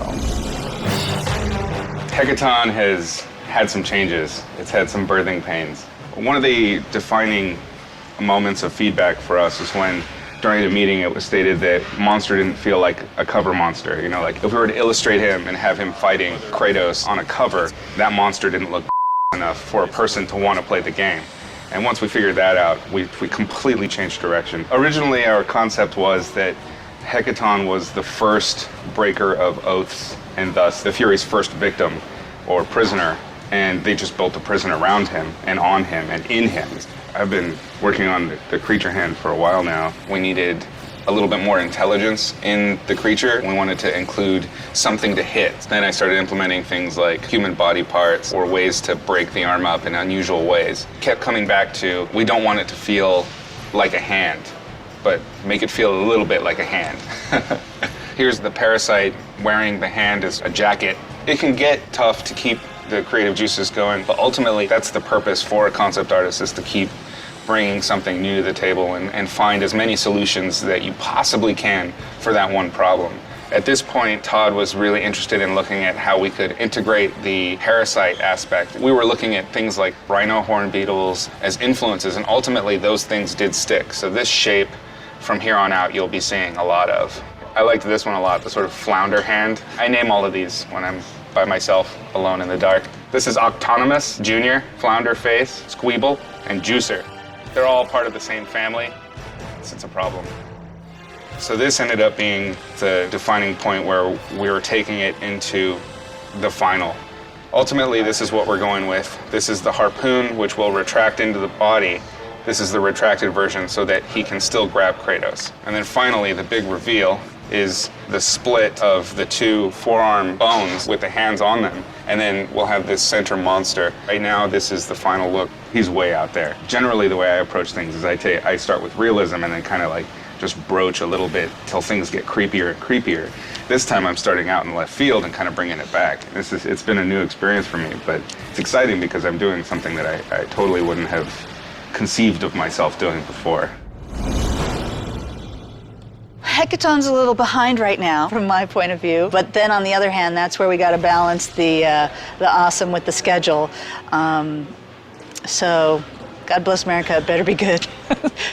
With creating Hackathon, we had to kind of create its own mythos. So I think that's kind of what took us a very long time to develop in BizDev, is what path do we want to take and making sure that it actually looks cool and fits in our universe.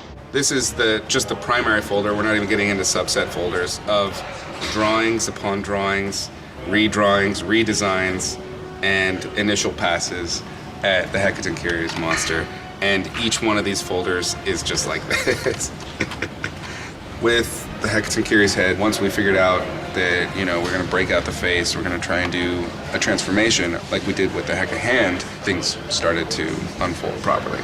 So here, I'm going way more tragic. This is an affliction that's been thrown upon him. He's brought back from the dead, blinks at re-life, and then suddenly his face bursts open. So an early look at it with the environment. I built out orthos from this image, and they went to a gray model right away. One of the biggest cool things about this guy is that the environment is all integrated into the character. Like Kronos' last game was a Titan, but you're on just like a character, basically. And what I like about this one is like we have a Titan that's huge, and you have environments also on him. So basically how I started this guy is I decided I'm just gonna knock out the sculpt as fast as I can. Sukru, who's one of the environment artists working on it, kind of blocked in some buildings here, because eventually we're gonna have to integrate the skin into these buildings, and I'm gonna have to work with Sukru to do that. Here's the teeth. So I kind of went in and sculpted some claws, and I duplicated them all around it real quick so I can make something. This is my little prototype here. You can see all the joints. You can see in the front and all around all the joint chains and how they open and close. And this is what I was prototyping to try and get an idea of how this would work. So after I sculpted in the head all torn up, I took my claws and I put joints in them and then made it open. And I put them where I thought they'd go, and they opened. And just kept on reverse engineering, and I'd open and close it, and move joints till I got basically to this point where I could have it open enclosed and our director could check it out and see what he thinks. Before this was transformed, I went in and finalized the sculpt. So this is where the kind of stuff I get to deal with, like how is it gonna crack and break? There's this layer here I made, and I did this in Mudbox where I went in with photos and basically cracked up dry looking skin everywhere. So the nice thing about Mudbox, we use this a lot now. Mudbox allows us to take our in-game model with normal maps and everything and paint directly on it. So I have a layer here, the cracks layer, and basically what I've been doing is I will use photos to overlay cracks. There's a lot more subtle stuff now, because the main thing is you want it to naturally feel like it's cracking, not just cracks for no reason. Overall, the design is really solid, and like I look at it and I'm like, oh, it makes sense. This is what I'm making.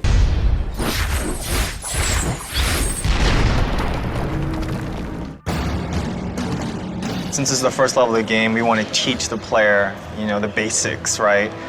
This time the tutorial is different than the previous God of Wars in the sense that we're not opening with a fight. This time around, we're actually going to try to do a chase. You want it to be high action, but at the same time, this could be the first time someone has played this game. That's been a bit of a challenge. This is the starting area for Hecaton. And as you can see, there's a Fury that you're supposed to chase. So basically, if I zoom out here, you can see that we're chained up to the roof of Hecaton's mouth. So after you break yourself free, you start your chase. So these are prisoners, obviously. As you move, she causes stuff to fall. So that's kind of a new ability for Kratos where he can vault over these objects. You continue to chase her, she closes gates. This is where the player can actually double jump for the first time. She just keeps leading you on. She's like, come get me, Kratos. And then this time, you come over and you slide, and you couldn't stop yourself, so you basically crash through. She injects these guys on the ground with parasites, which causes them to come alive. So during the course of the fight, some of these cells are gonna get ripped off. When this one gets ripped off, it actually opens up the cell, and so now you're kind of on the outside. Here, there's gonna be a strength moment where Kratos actually busts open the gate, and he's gonna re-enter the prison. You'll see that it's lined with a bunch of jail cells, and there'll be arms sticking out, and you'll see the Fury again. You're like, oh, there she is. And as you make your way to get her, a huge hand comes crashing down. This is kind of when we have the first reveal of this huge arm. You kind of ride the arm out, and then here you could see, this is the main arm, and off of the main arm are the smaller arms, and that's where you started. And so basically, here's the 6 arm. There's 3 on this side, 3 on that side. Here's legs here, and he's kind of reaching up towards the sky. That was his last stand. We had to create large spaces because of new mechanics like slide. You're moving pretty fast.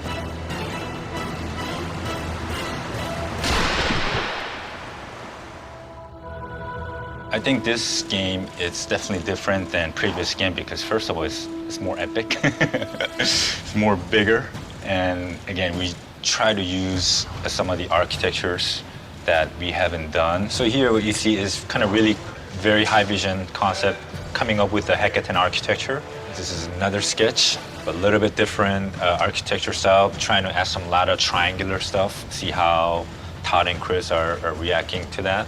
They love all this kind of pointing stuff coming out. They wanted me to kind of take over on a color pass. And then they finally decided to go with these 2 directions. This feels definitely texture feels too similar, and it's kind of hard to read what's architectures and what's the street. What you see here, they wanted a warmer tone in the street and then maybe cooler tones and the architectural stuff. So what you see on top here is the rough 3D models that I got from environment artists, and they wanted me to put all the architectures into their 3D, see if everything works out. The street is made out of Hecaton body, so we try to make it a little bit more flesh, so giving it a little bit more warmer tone than architecture. Jung Park did some high vision paintings that were loose but had this like eerie, cloudy, just kind of wet and dirty street. Just kind of working off of that high vision stuff, I really helped to refine exactly what those details are.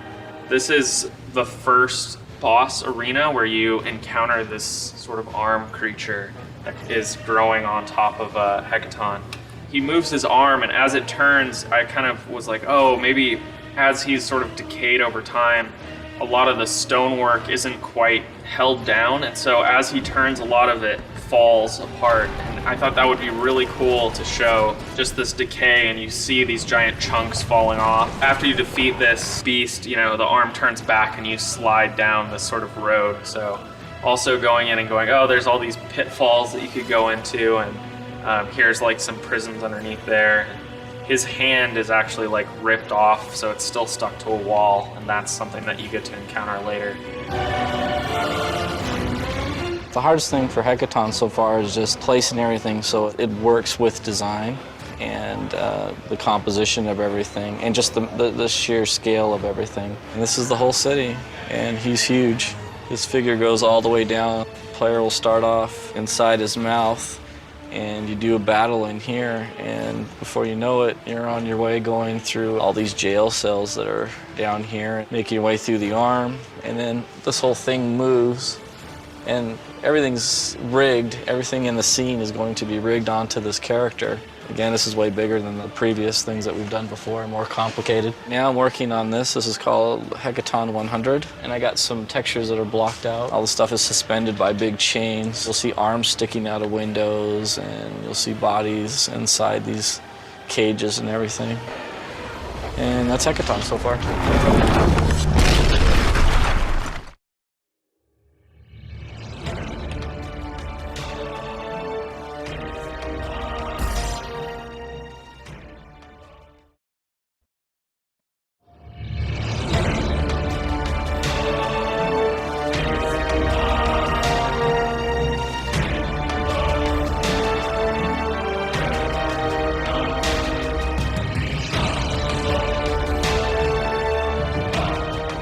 Hi, I'm Todd Pappy, Game Director, God of War Ascension. What you're about to see is a making of video that we've been shooting over about 2+ years. It gives you a good idea of the inception of an idea all the way through to the final product. Keep in mind that this is a work in progress. Enjoy.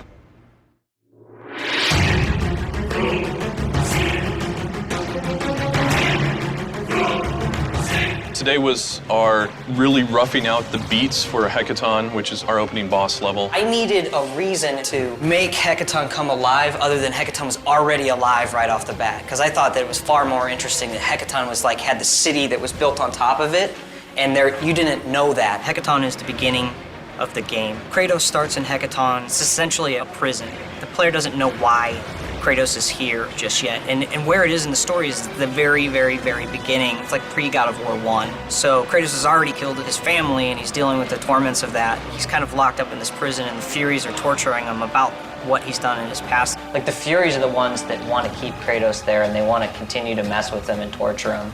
And it's against their wishes that he's getting out of there, so they'll do anything in their power to make sure that he doesn't escape. There's still so many things that we gotta basically answer. The stuff that I've seen so far, I think, is really promising and hopefully feels very, very different than what we've done in the past. And again, that's what we're striving for, is to make this feel new.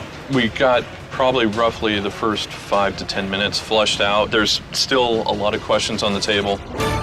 Currently, I'm focusing on the first boss encounter in the level, which is the Hekaton 10 you see in the background here. This is the first fight, and it's going to be actually simpler compared to the rest of the boss fight. So this is like a warm-up for everyone.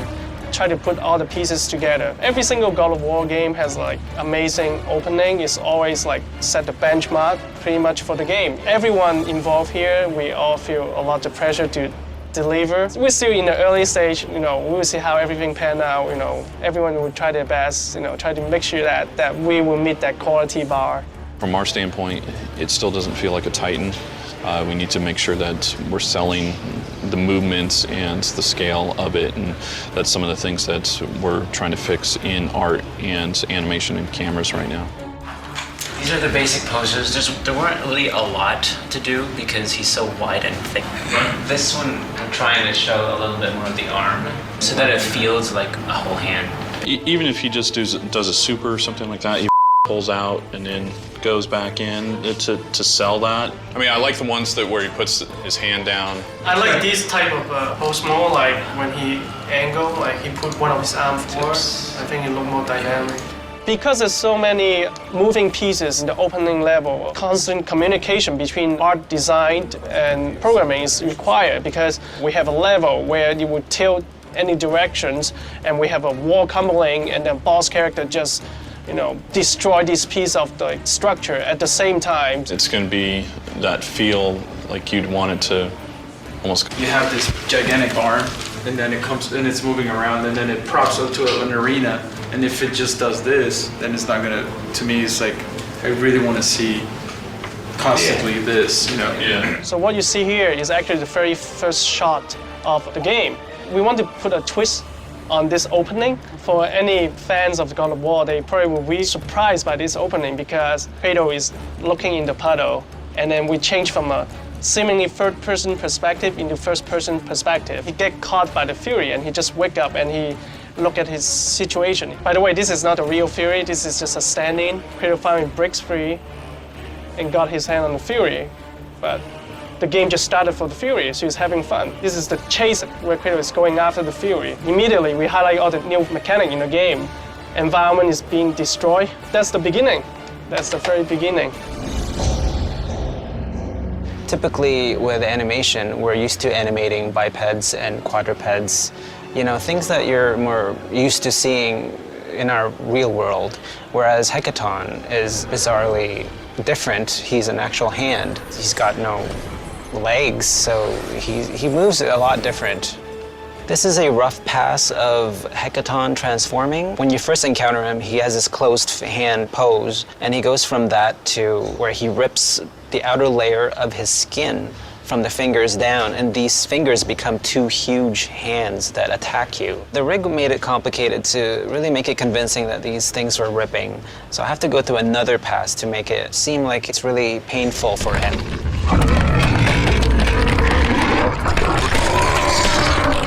This time we're trying a very different approach in terms of storytelling with God of War. We are going to do a different flashback sequence. So that's why we try to set it up at the beginning. You feel like personal, there's a mystery. Why Kratos is here, he's after something. This is a storyboard of the very first shot of the game. So Kratos is waking up, looking in the puddle. This is the surprise moment for the player because in first-person perspective.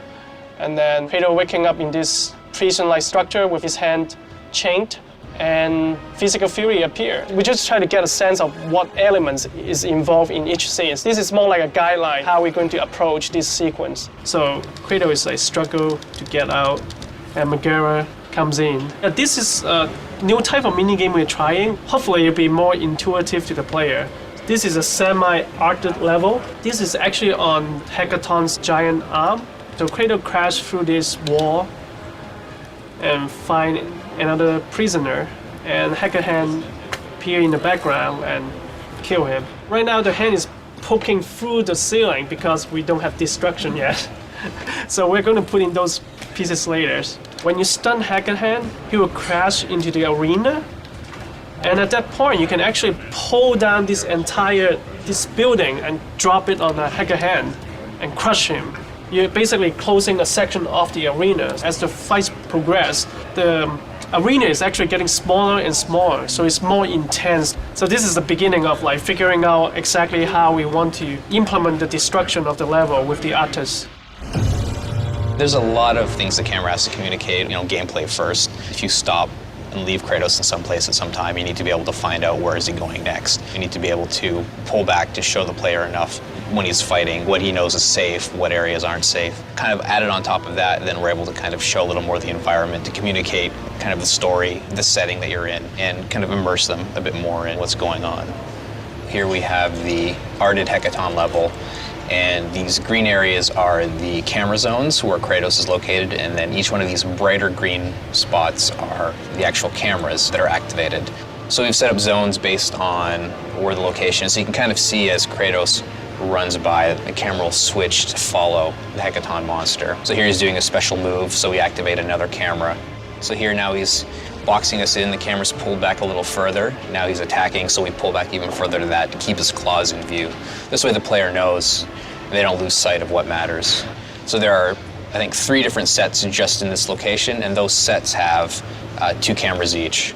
So you see these big green and red balls are camera targets. The large volume gives it a larger radius for the target to move in, and so that means it's actually a softer target. The smaller ones are much stronger targets, and so when they move, it's a bit more of a one-to-one motion. Some of the changes are subtle, but a lot of it's to make sure we can keep Kratos in frame and then provide different moments.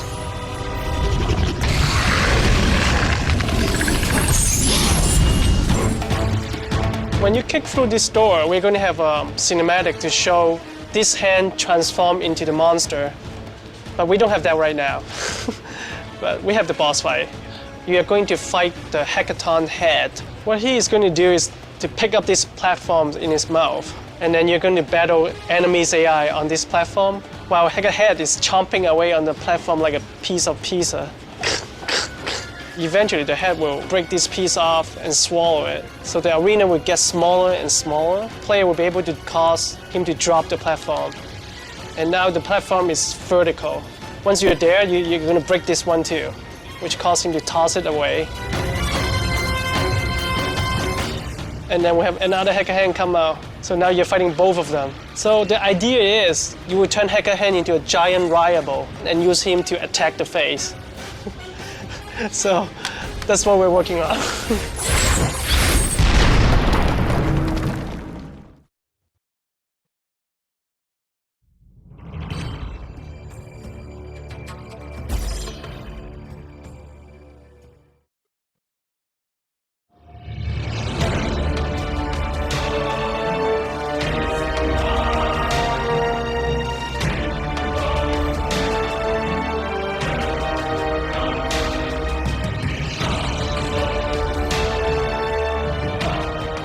Hi, I'm Todd Pappy, Game Director at God of War Ascension.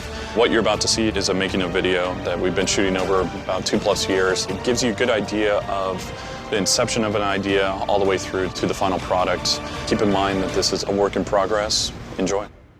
The three Furies are divided into the physical Fury, the mental Fury, and the soul Fury. The physical Fury represents physicality and is dangerous by virtue of her physical involvement with Hecatonkires and just straight up bashing out of Kratos. When I first started on the Furies, we didn't really have them broken down into the three, so I was just painting Furies. This was kind of an attempt at the sexy monster. I went for sparse clothing, but dangerous looking. A lot of that has to do with the pose and kind of the facial expression. Here she gets even more like kind of wicked. They didn't like any of these. They did like this kind of insect angel wing thing, so that's why I brought this image up. As a response to that, I started building her up. I kept some of the sexy elements, like showing some flesh, but also started giving her, you know, crazy deformations, weird muscles, big rib cage, pigeon-breasted, crazy claws, scary helmet, frowny face. These are all symbols of evil. And the more I played with her, the more she started to take on some aspects of the Impusa, but also she was doing her own thing. And I think in my head, my own personal mythology for her, this is the final design. I thought maybe it'd be kind of cool if like all of the really weird characters that we've had in the past maybe were birthed from the three Furies. So like the Sirens maybe came from Tisiphone, who is the mental Fury, and maybe the Impusa come from her. Here you can see, we'll go in for a little close-up. I hope you haven't eaten recently. This is the Suriname toad reference that I pulled. Look it up, Suriname toad, which is this toad. It has live births where it has eggs laid into its back skin, and then the little froglets, once they're of age, burst out of their mother's back and just leave this waffle-style, you know, English muffin holes on her back. And you'll never eat English muffins again, by the way, but it's disgusting. It's so gross. You have crazy bustier style armor, but every time you look, you're going to be punished. She's my answer back for Aphrodite on the last game. She's basically the one that can go toe-to-toe with Kratos. She has like big appendages similar to Ares. She's a pretty tough chick. One of the first things we do is we create a rough gray mesh. Once that's approved, we can then jump back to the character and kind of really get into the anatomy. Like I'm at that point now where I'm starting to rough out some more interesting shapes and a little bit of anatomy into the crab-like appendages. Starting to think about how does the back work, as well as how the drapery works and just how everything interacts as a whole. One thing with her face that we've really been focusing on is in the concept, Izzy had really drawn her face where there's a good wide set area between the eyes, and I think that's kind of that fine line we were talking about between human and creature. So I really tried to capture that space between the eyes and have it to where it's believable anatomy, but it is also kind of an exaggeration of what normally would be there.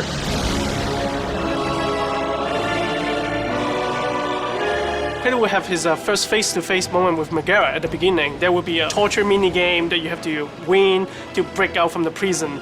So this is like the first mini game. It's a new style mini game we're trying to do. So it's more intuitive. You just move the character like you are in the game.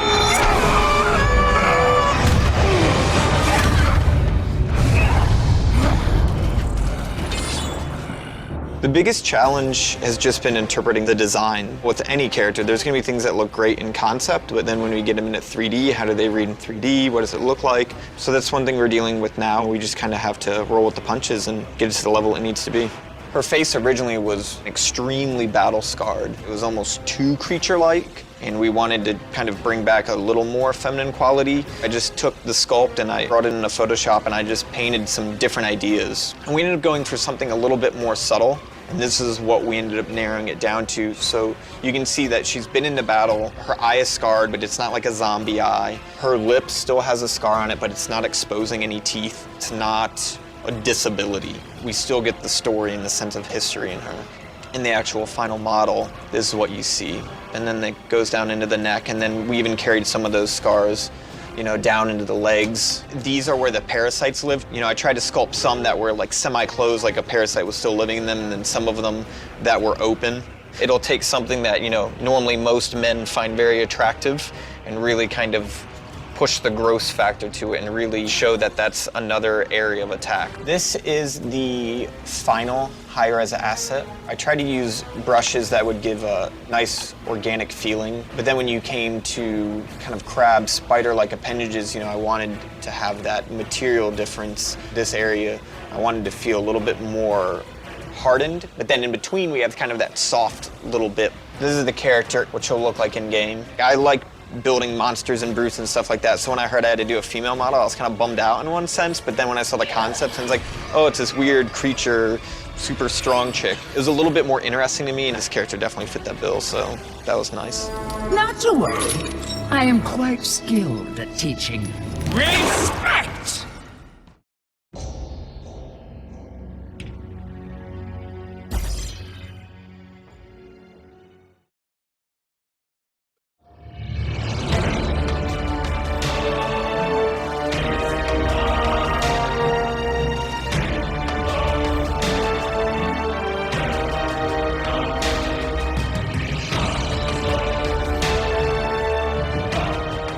Hi, I'm Todd Pappy, Game Director at God of War Ascension. What you're about to see is a making of video that we've been shooting over about 2+ years. It gives you a good idea of the inception of an idea all the way through to the final product. Keep in mind that this is a work in progress. Enjoy. With the Manicore, the whole idea behind it was almost like the Chimera, where we had different stages to the fight. It's a completely new experience. How you doing, Iz? I've been changing them a bit. The wrist is still really thick, and for some reason that irks me. I don't know why. I can't really put my finger on it, but I think the biggest thing for me was just getting that kind of taper feel where it goes from the elbow to the wrist. We'll go back and forth with a lot of iterations trying to get something that feels cool. It has to work for animation. It has to feel fun and interesting. We're going for, you know, the ultimate look. So the thing has to be huge, you know, cool. Like that feels more natural to me, I guess. In the case of the Manticore, we come in and take a look at the early concept stages and just kind of give our little input to make sure that by the time it gets to modeling and it gets rigged, everything is well thought out. So, but you don't mind the longer tail? No, that's fine. I think actually it will help when the character's flying also. So you just need like a final 3/4 now? Yeah. God of War 3 is kind of a learning curve project, I think, for a lot of the guys, and now everybody's just kind of up to speed and running. So it's the characters will be a lot better in this game, actually. The Manicore is essentially part scorpion, which is his tail. He has the body of a lion, the arms of a man, the wings of a bat, and the jaw of a shark, which will unhinge and completely open like a shark jaw. It opens very far so that he can spit these large fireballs. In the concept, they really like this big oval that you got from a shark. So that's kind of what I did. So these bottom teeth are more shark-like. These upper teeth, same thing, very shark-like. These will actually be redone. We don't like them. Then he also has the chest of a human. You can see this is all human, and it leads down into these kind of very scorpion-like plates. A lot of this is based on scorpion. These big hard plates, and these other plates with flesh in between, and these inset plates with flesh in between it. So all of this will move very fluidly, but it's still a plate. The hardest part were the wings. The rest of it's all fairly straightforward.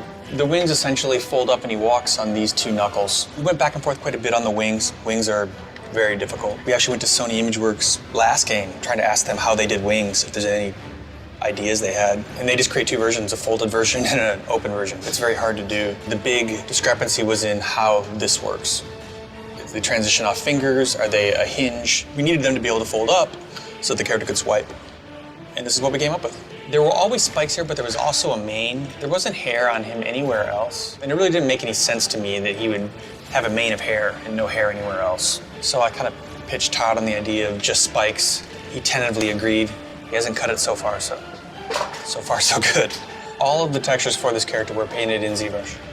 Where I paint little cracks, there's actually normal map detail of those cracks. So you're really supporting the sculpt and driving home and accentuating the detail that you have in the sculpt. That all works together just to look nicer. It looks more natural.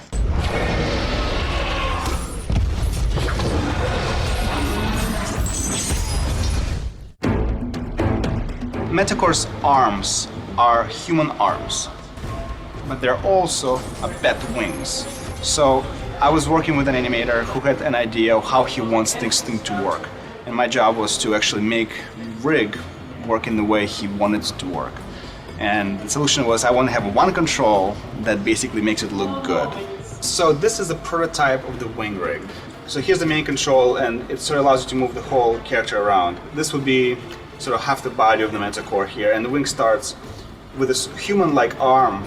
We could make lots of controls to animate this wing, but animator really wanted to have a single control that would just do exactly what they want. And this control became this guy, this large control in the middle of the wing. So I'll show you a little bit what it can do. So this control can basically mimic the billowing of the wing itself. This animation itself, just be able to pull this up and down and move it around any way you want, drives secondary controls that allows animators to do more precise animations. So that was the really big breakthrough for us, to create something that allows animators animate without having to break it or struggle with many FK controls. And so we're planning to use this rig for pretty much every creature we have that uses bat-like wings. So hopefully going forward, this rig will work for many years to come. When I first saw the concept art, I thought, holy I thought I was going to have a lot of trouble making this guy move. Izzy's probably one of the best draftsmen I've ever seen, and so he had all these beautiful drawings. And of course we went with the most challenging design, as we do. Probably the most complicated rig I've seen here outside of the Poseidon fight. The Manicore, he's got all of these tail joints that move around. He's also got this stretchy little pelvis here. We can move up and down. On top of that, he's got all of these wing controls right here. And you can see there's these diamond shapes. And what they do is kind of control where this thing flexes. But for extra control, we've also got these other joints that come in here, and they can actually rotate just to finesse it a little bit. So all of those things included, it's probably 3 or 4 times as complex as Kratos' rig. It's such a strange design, really having a hard time wrapping my head around it. It's not until we actually start to break the guy down and hurt him that I started to enjoy animating him. He's got 2 states in the beginning. He can fly around and avoid you, and he's also got a projectile that he can do where he will ignite the ground on fire. He's got this big sweeping attack where he flies across the entire environment and ignites everything. Once he's on the ground, folds up those wings. We had to do a lot of trickery with the wings just to get them to work. You can see the size of these right now is actually a lot smaller than when they're in the air because we're actually scaling the joints down. When we had the wings bigger, they were way out here, so you couldn't quite read what was going on. It's still hard. It's so unique and it's so foreign. People tend to recognize things through silhouette, and this just is completely alienating. When he's on the ground, he's got another tail strike. Tail looks good. He's got another move where he goes to the air and claps his wings. That knocks the player back. And now he's in this hurt state where he's sort of limping around. He's got a lot of the same things. He's got a projectile attack. He's got a tail attack. He's also got this wing attack. This thing is just ridiculous because see how far it moves. It's like twice the length of his body. But it reads all right, and I think it's kind of interesting. I also like how he hops back. It's probably one of my favorite moves. One of the best and worst parts about working on the God of War series is that our creature designs are nuts. As an animator, you're constantly challenged to kind of find ways to make this stuff look good. When you get to make Kratos kill the stuff that you're not that into, it's equally as fun.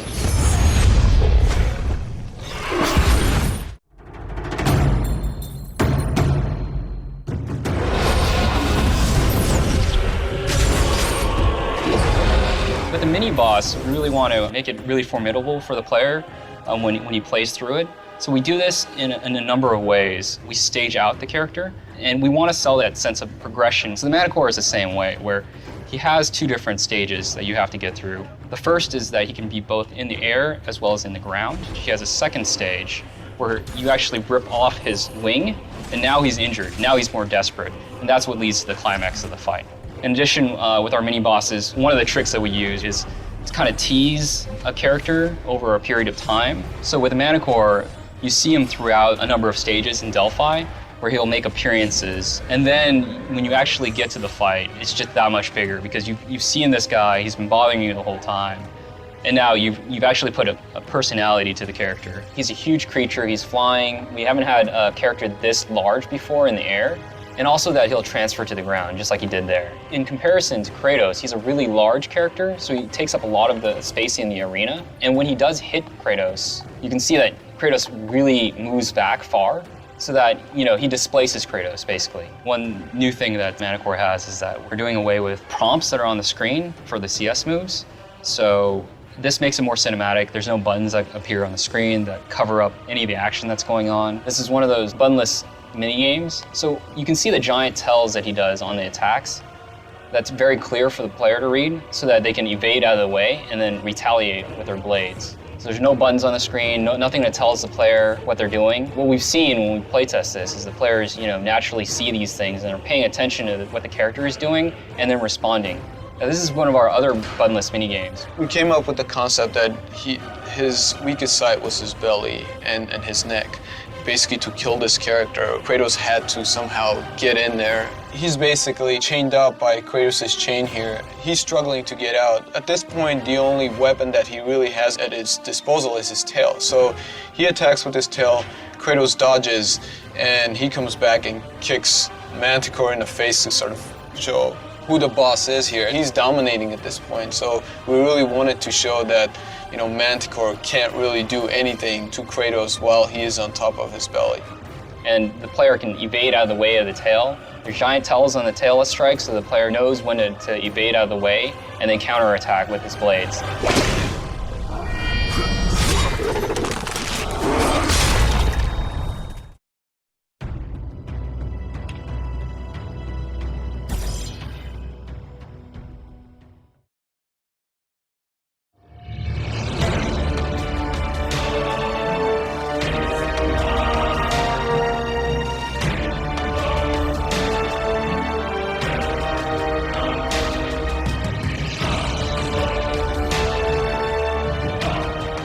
Hi, I'm Todd Pappy, Game Director at God of War Ascension.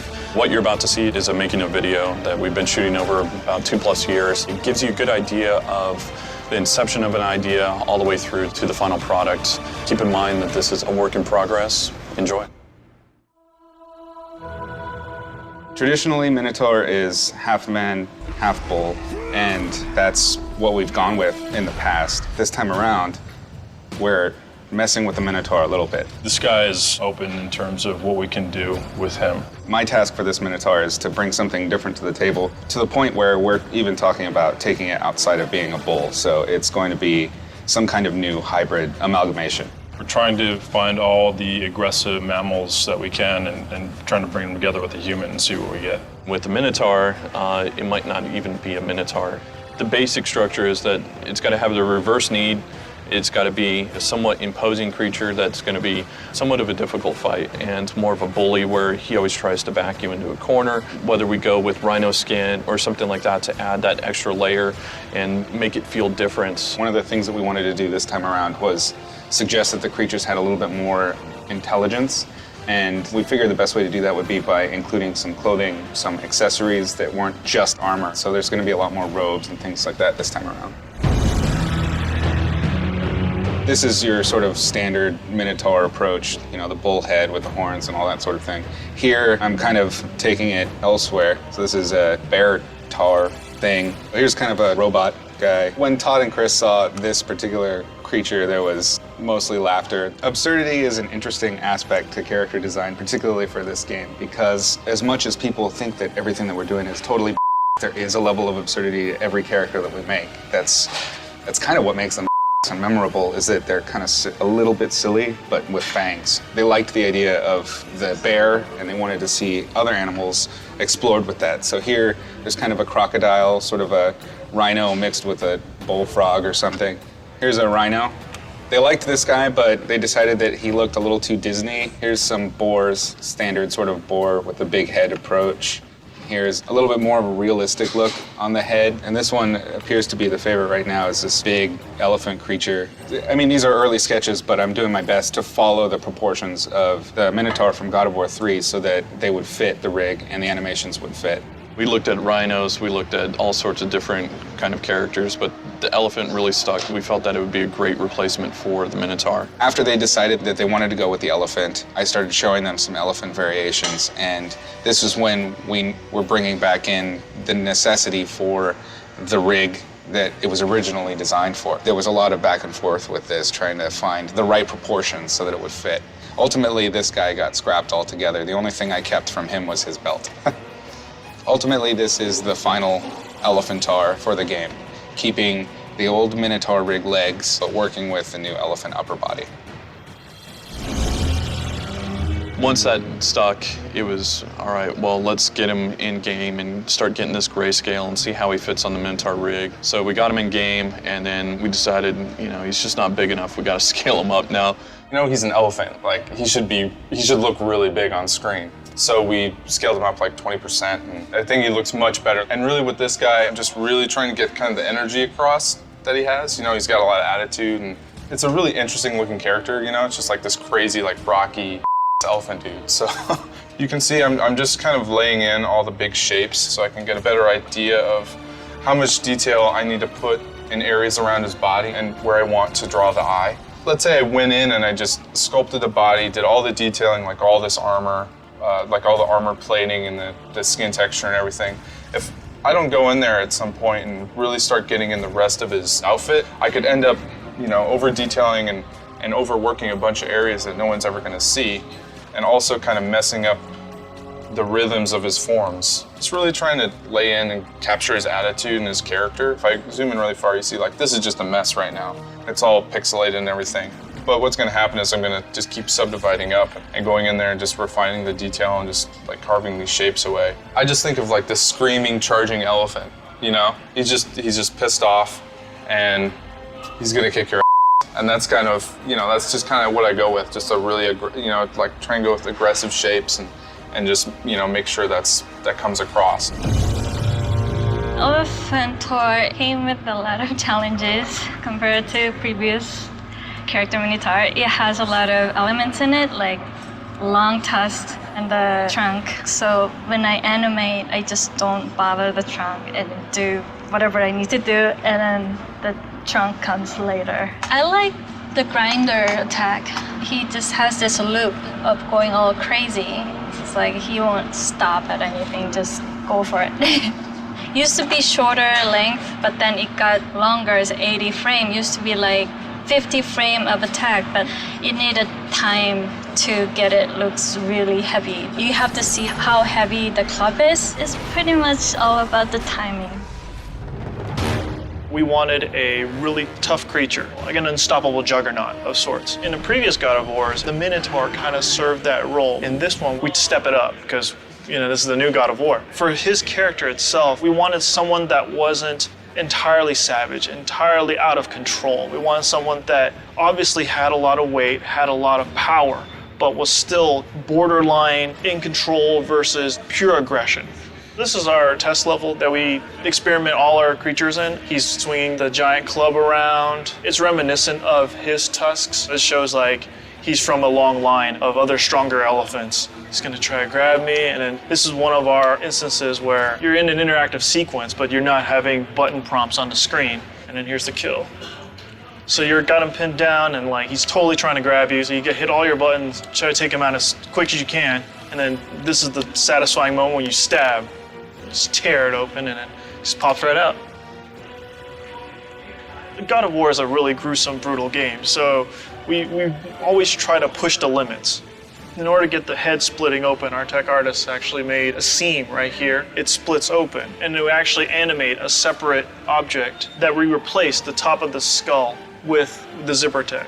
It popped open, and this is the brain. So this is where we hide one object. We reveal this one with the actual brain, and this when it pops out. And you know, obviously this is before all the effects and all their departments get their hands on it.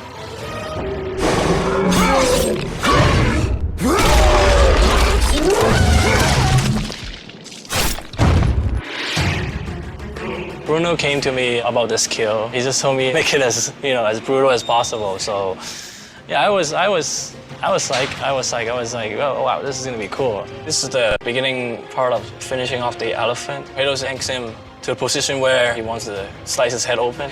So that's the first thing. The pose is very important. Like, you can still be threatened by the elephant. He's pinned down, and then at this point you can slash his head. I added a little bit of the emotion on the eyebrow. I have this eye blinking a lot, blinking, and all of a sudden just froze. But I don't know, it kind of got lost with all the bloods going on. At this point, like, Kratos just looked at his prize, like his finish move, and toss him away like a garbage. I think Elephantar turned out great. I think the model looks absolutely fantastic.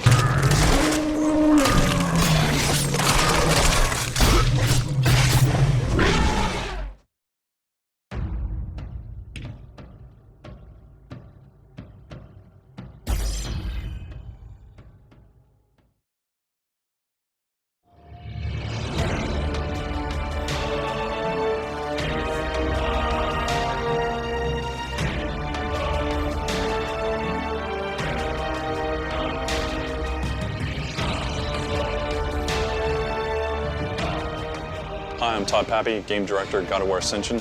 What you're about to see is a making of video that we've been shooting over about 2+ years. It gives you a good idea of the inception of an idea all the way through to the final product. Keep in mind that this is a work in progress. Enjoy.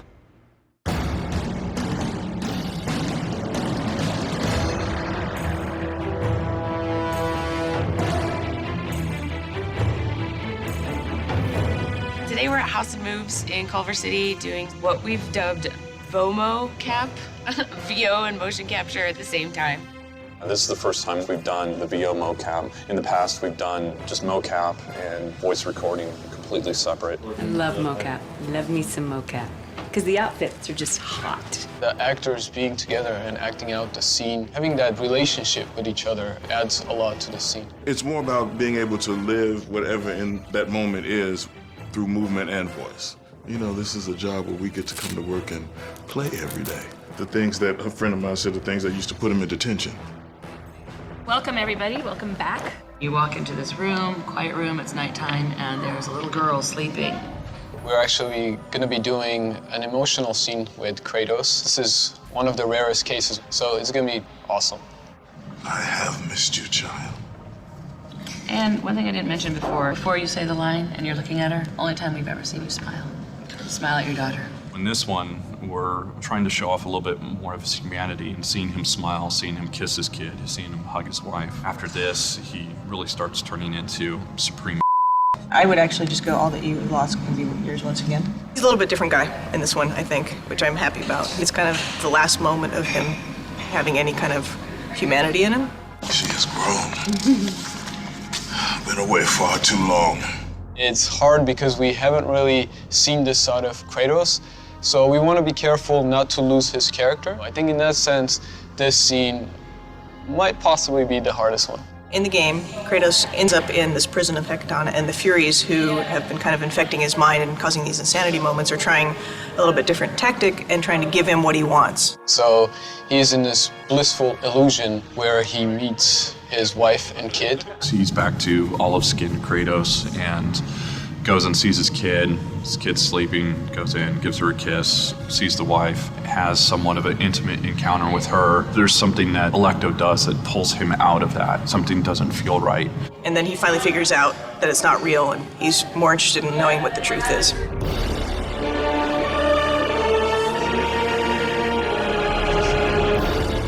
This is the master bed. This is where he makes love to his wife. Yeah. The moment she does this, you no longer go for her anymore. But everything else looked awesome. When you're working on a computer, everything's so planned. You have to know exactly what you want. You know, a lot of times actors bring in something of their own that just, you know, makes that scene that much better. T-pose.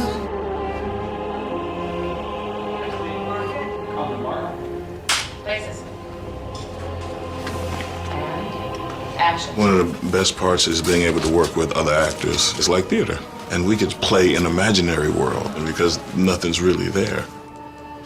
I try to push them interacting with each other more. I want to try to get that emotion through TC's acting as well as his voice. I will never return to Lord Ares. Never!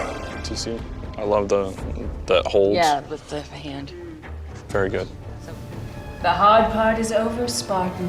Jennifer stood out as she had the right voice for it. It was sultry. And out of all the Furies, that's what we were looking for Alecto, and being able to do the wife as well and sell those intimate encounters better.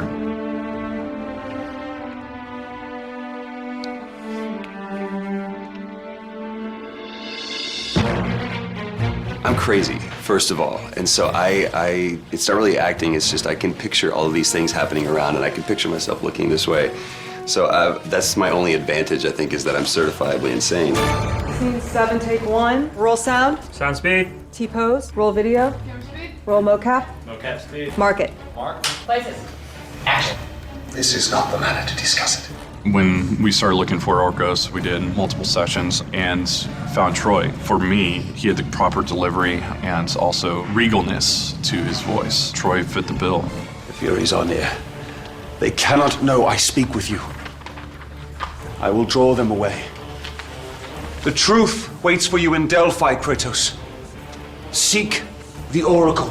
The story is so good, and the writing is brilliant, and the characters are so established that we'd have to try really hard to fail. And what path is that? Do not let illusion deceive you. Then this is what you shall have. Of all the minds in question, mine is not the one to worry about. Use these items to still your mind, Kratos. Freedom from your bond to the god of war himself. Troy, TC, and Jen did a great job. We got the voice direction the way I wanted it, and so I'm very happy with it. It's been a really fun experience. You know, I got to learn a lot. It's fantastic to be able to work with the other actor. This is like heaven.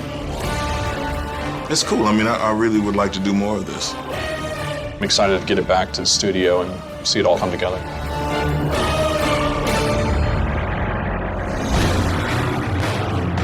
We got a lot of great performance from our actors, and now it's time to implement it.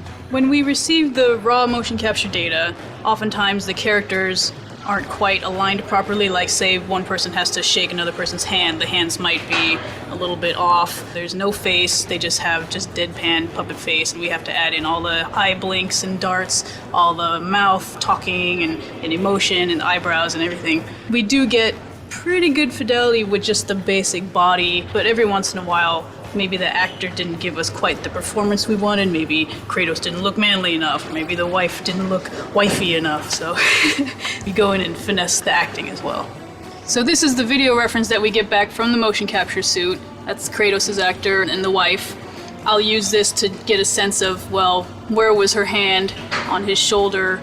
What are the fingers doing? So when we get the motion capture data back, it's mapped onto these joints, which is kind of the skeleton of the character. Each joint is getting data about translation or rotation based on what the actor was doing at the time. This is Kratos and the wife doing their thing.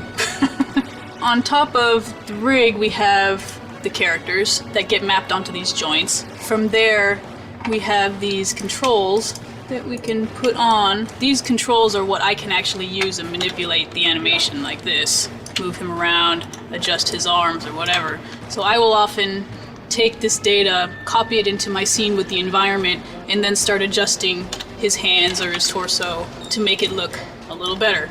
Maybe that hand isn't quite, they're not looking quite real, like they're actually holding hands, so I may end up moving her arm or his arm to make it look a little more realistic. So this scene has quite a lot of dialogue in it, but When we get the motion capture data back, it's not there. There's no audio, and you can see the mouths aren't moving. There's no facial animation happening. So what I will do, I'll bring it into my scene.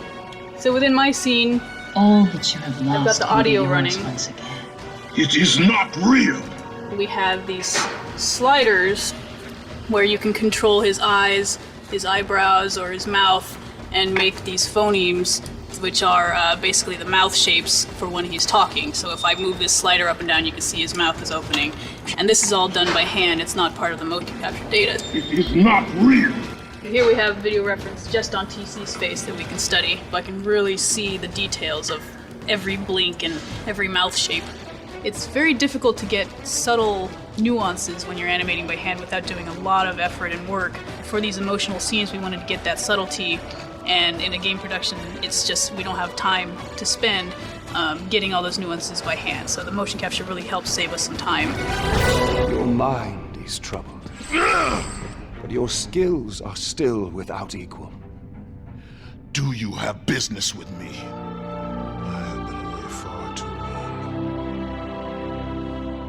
You can see her in the morning.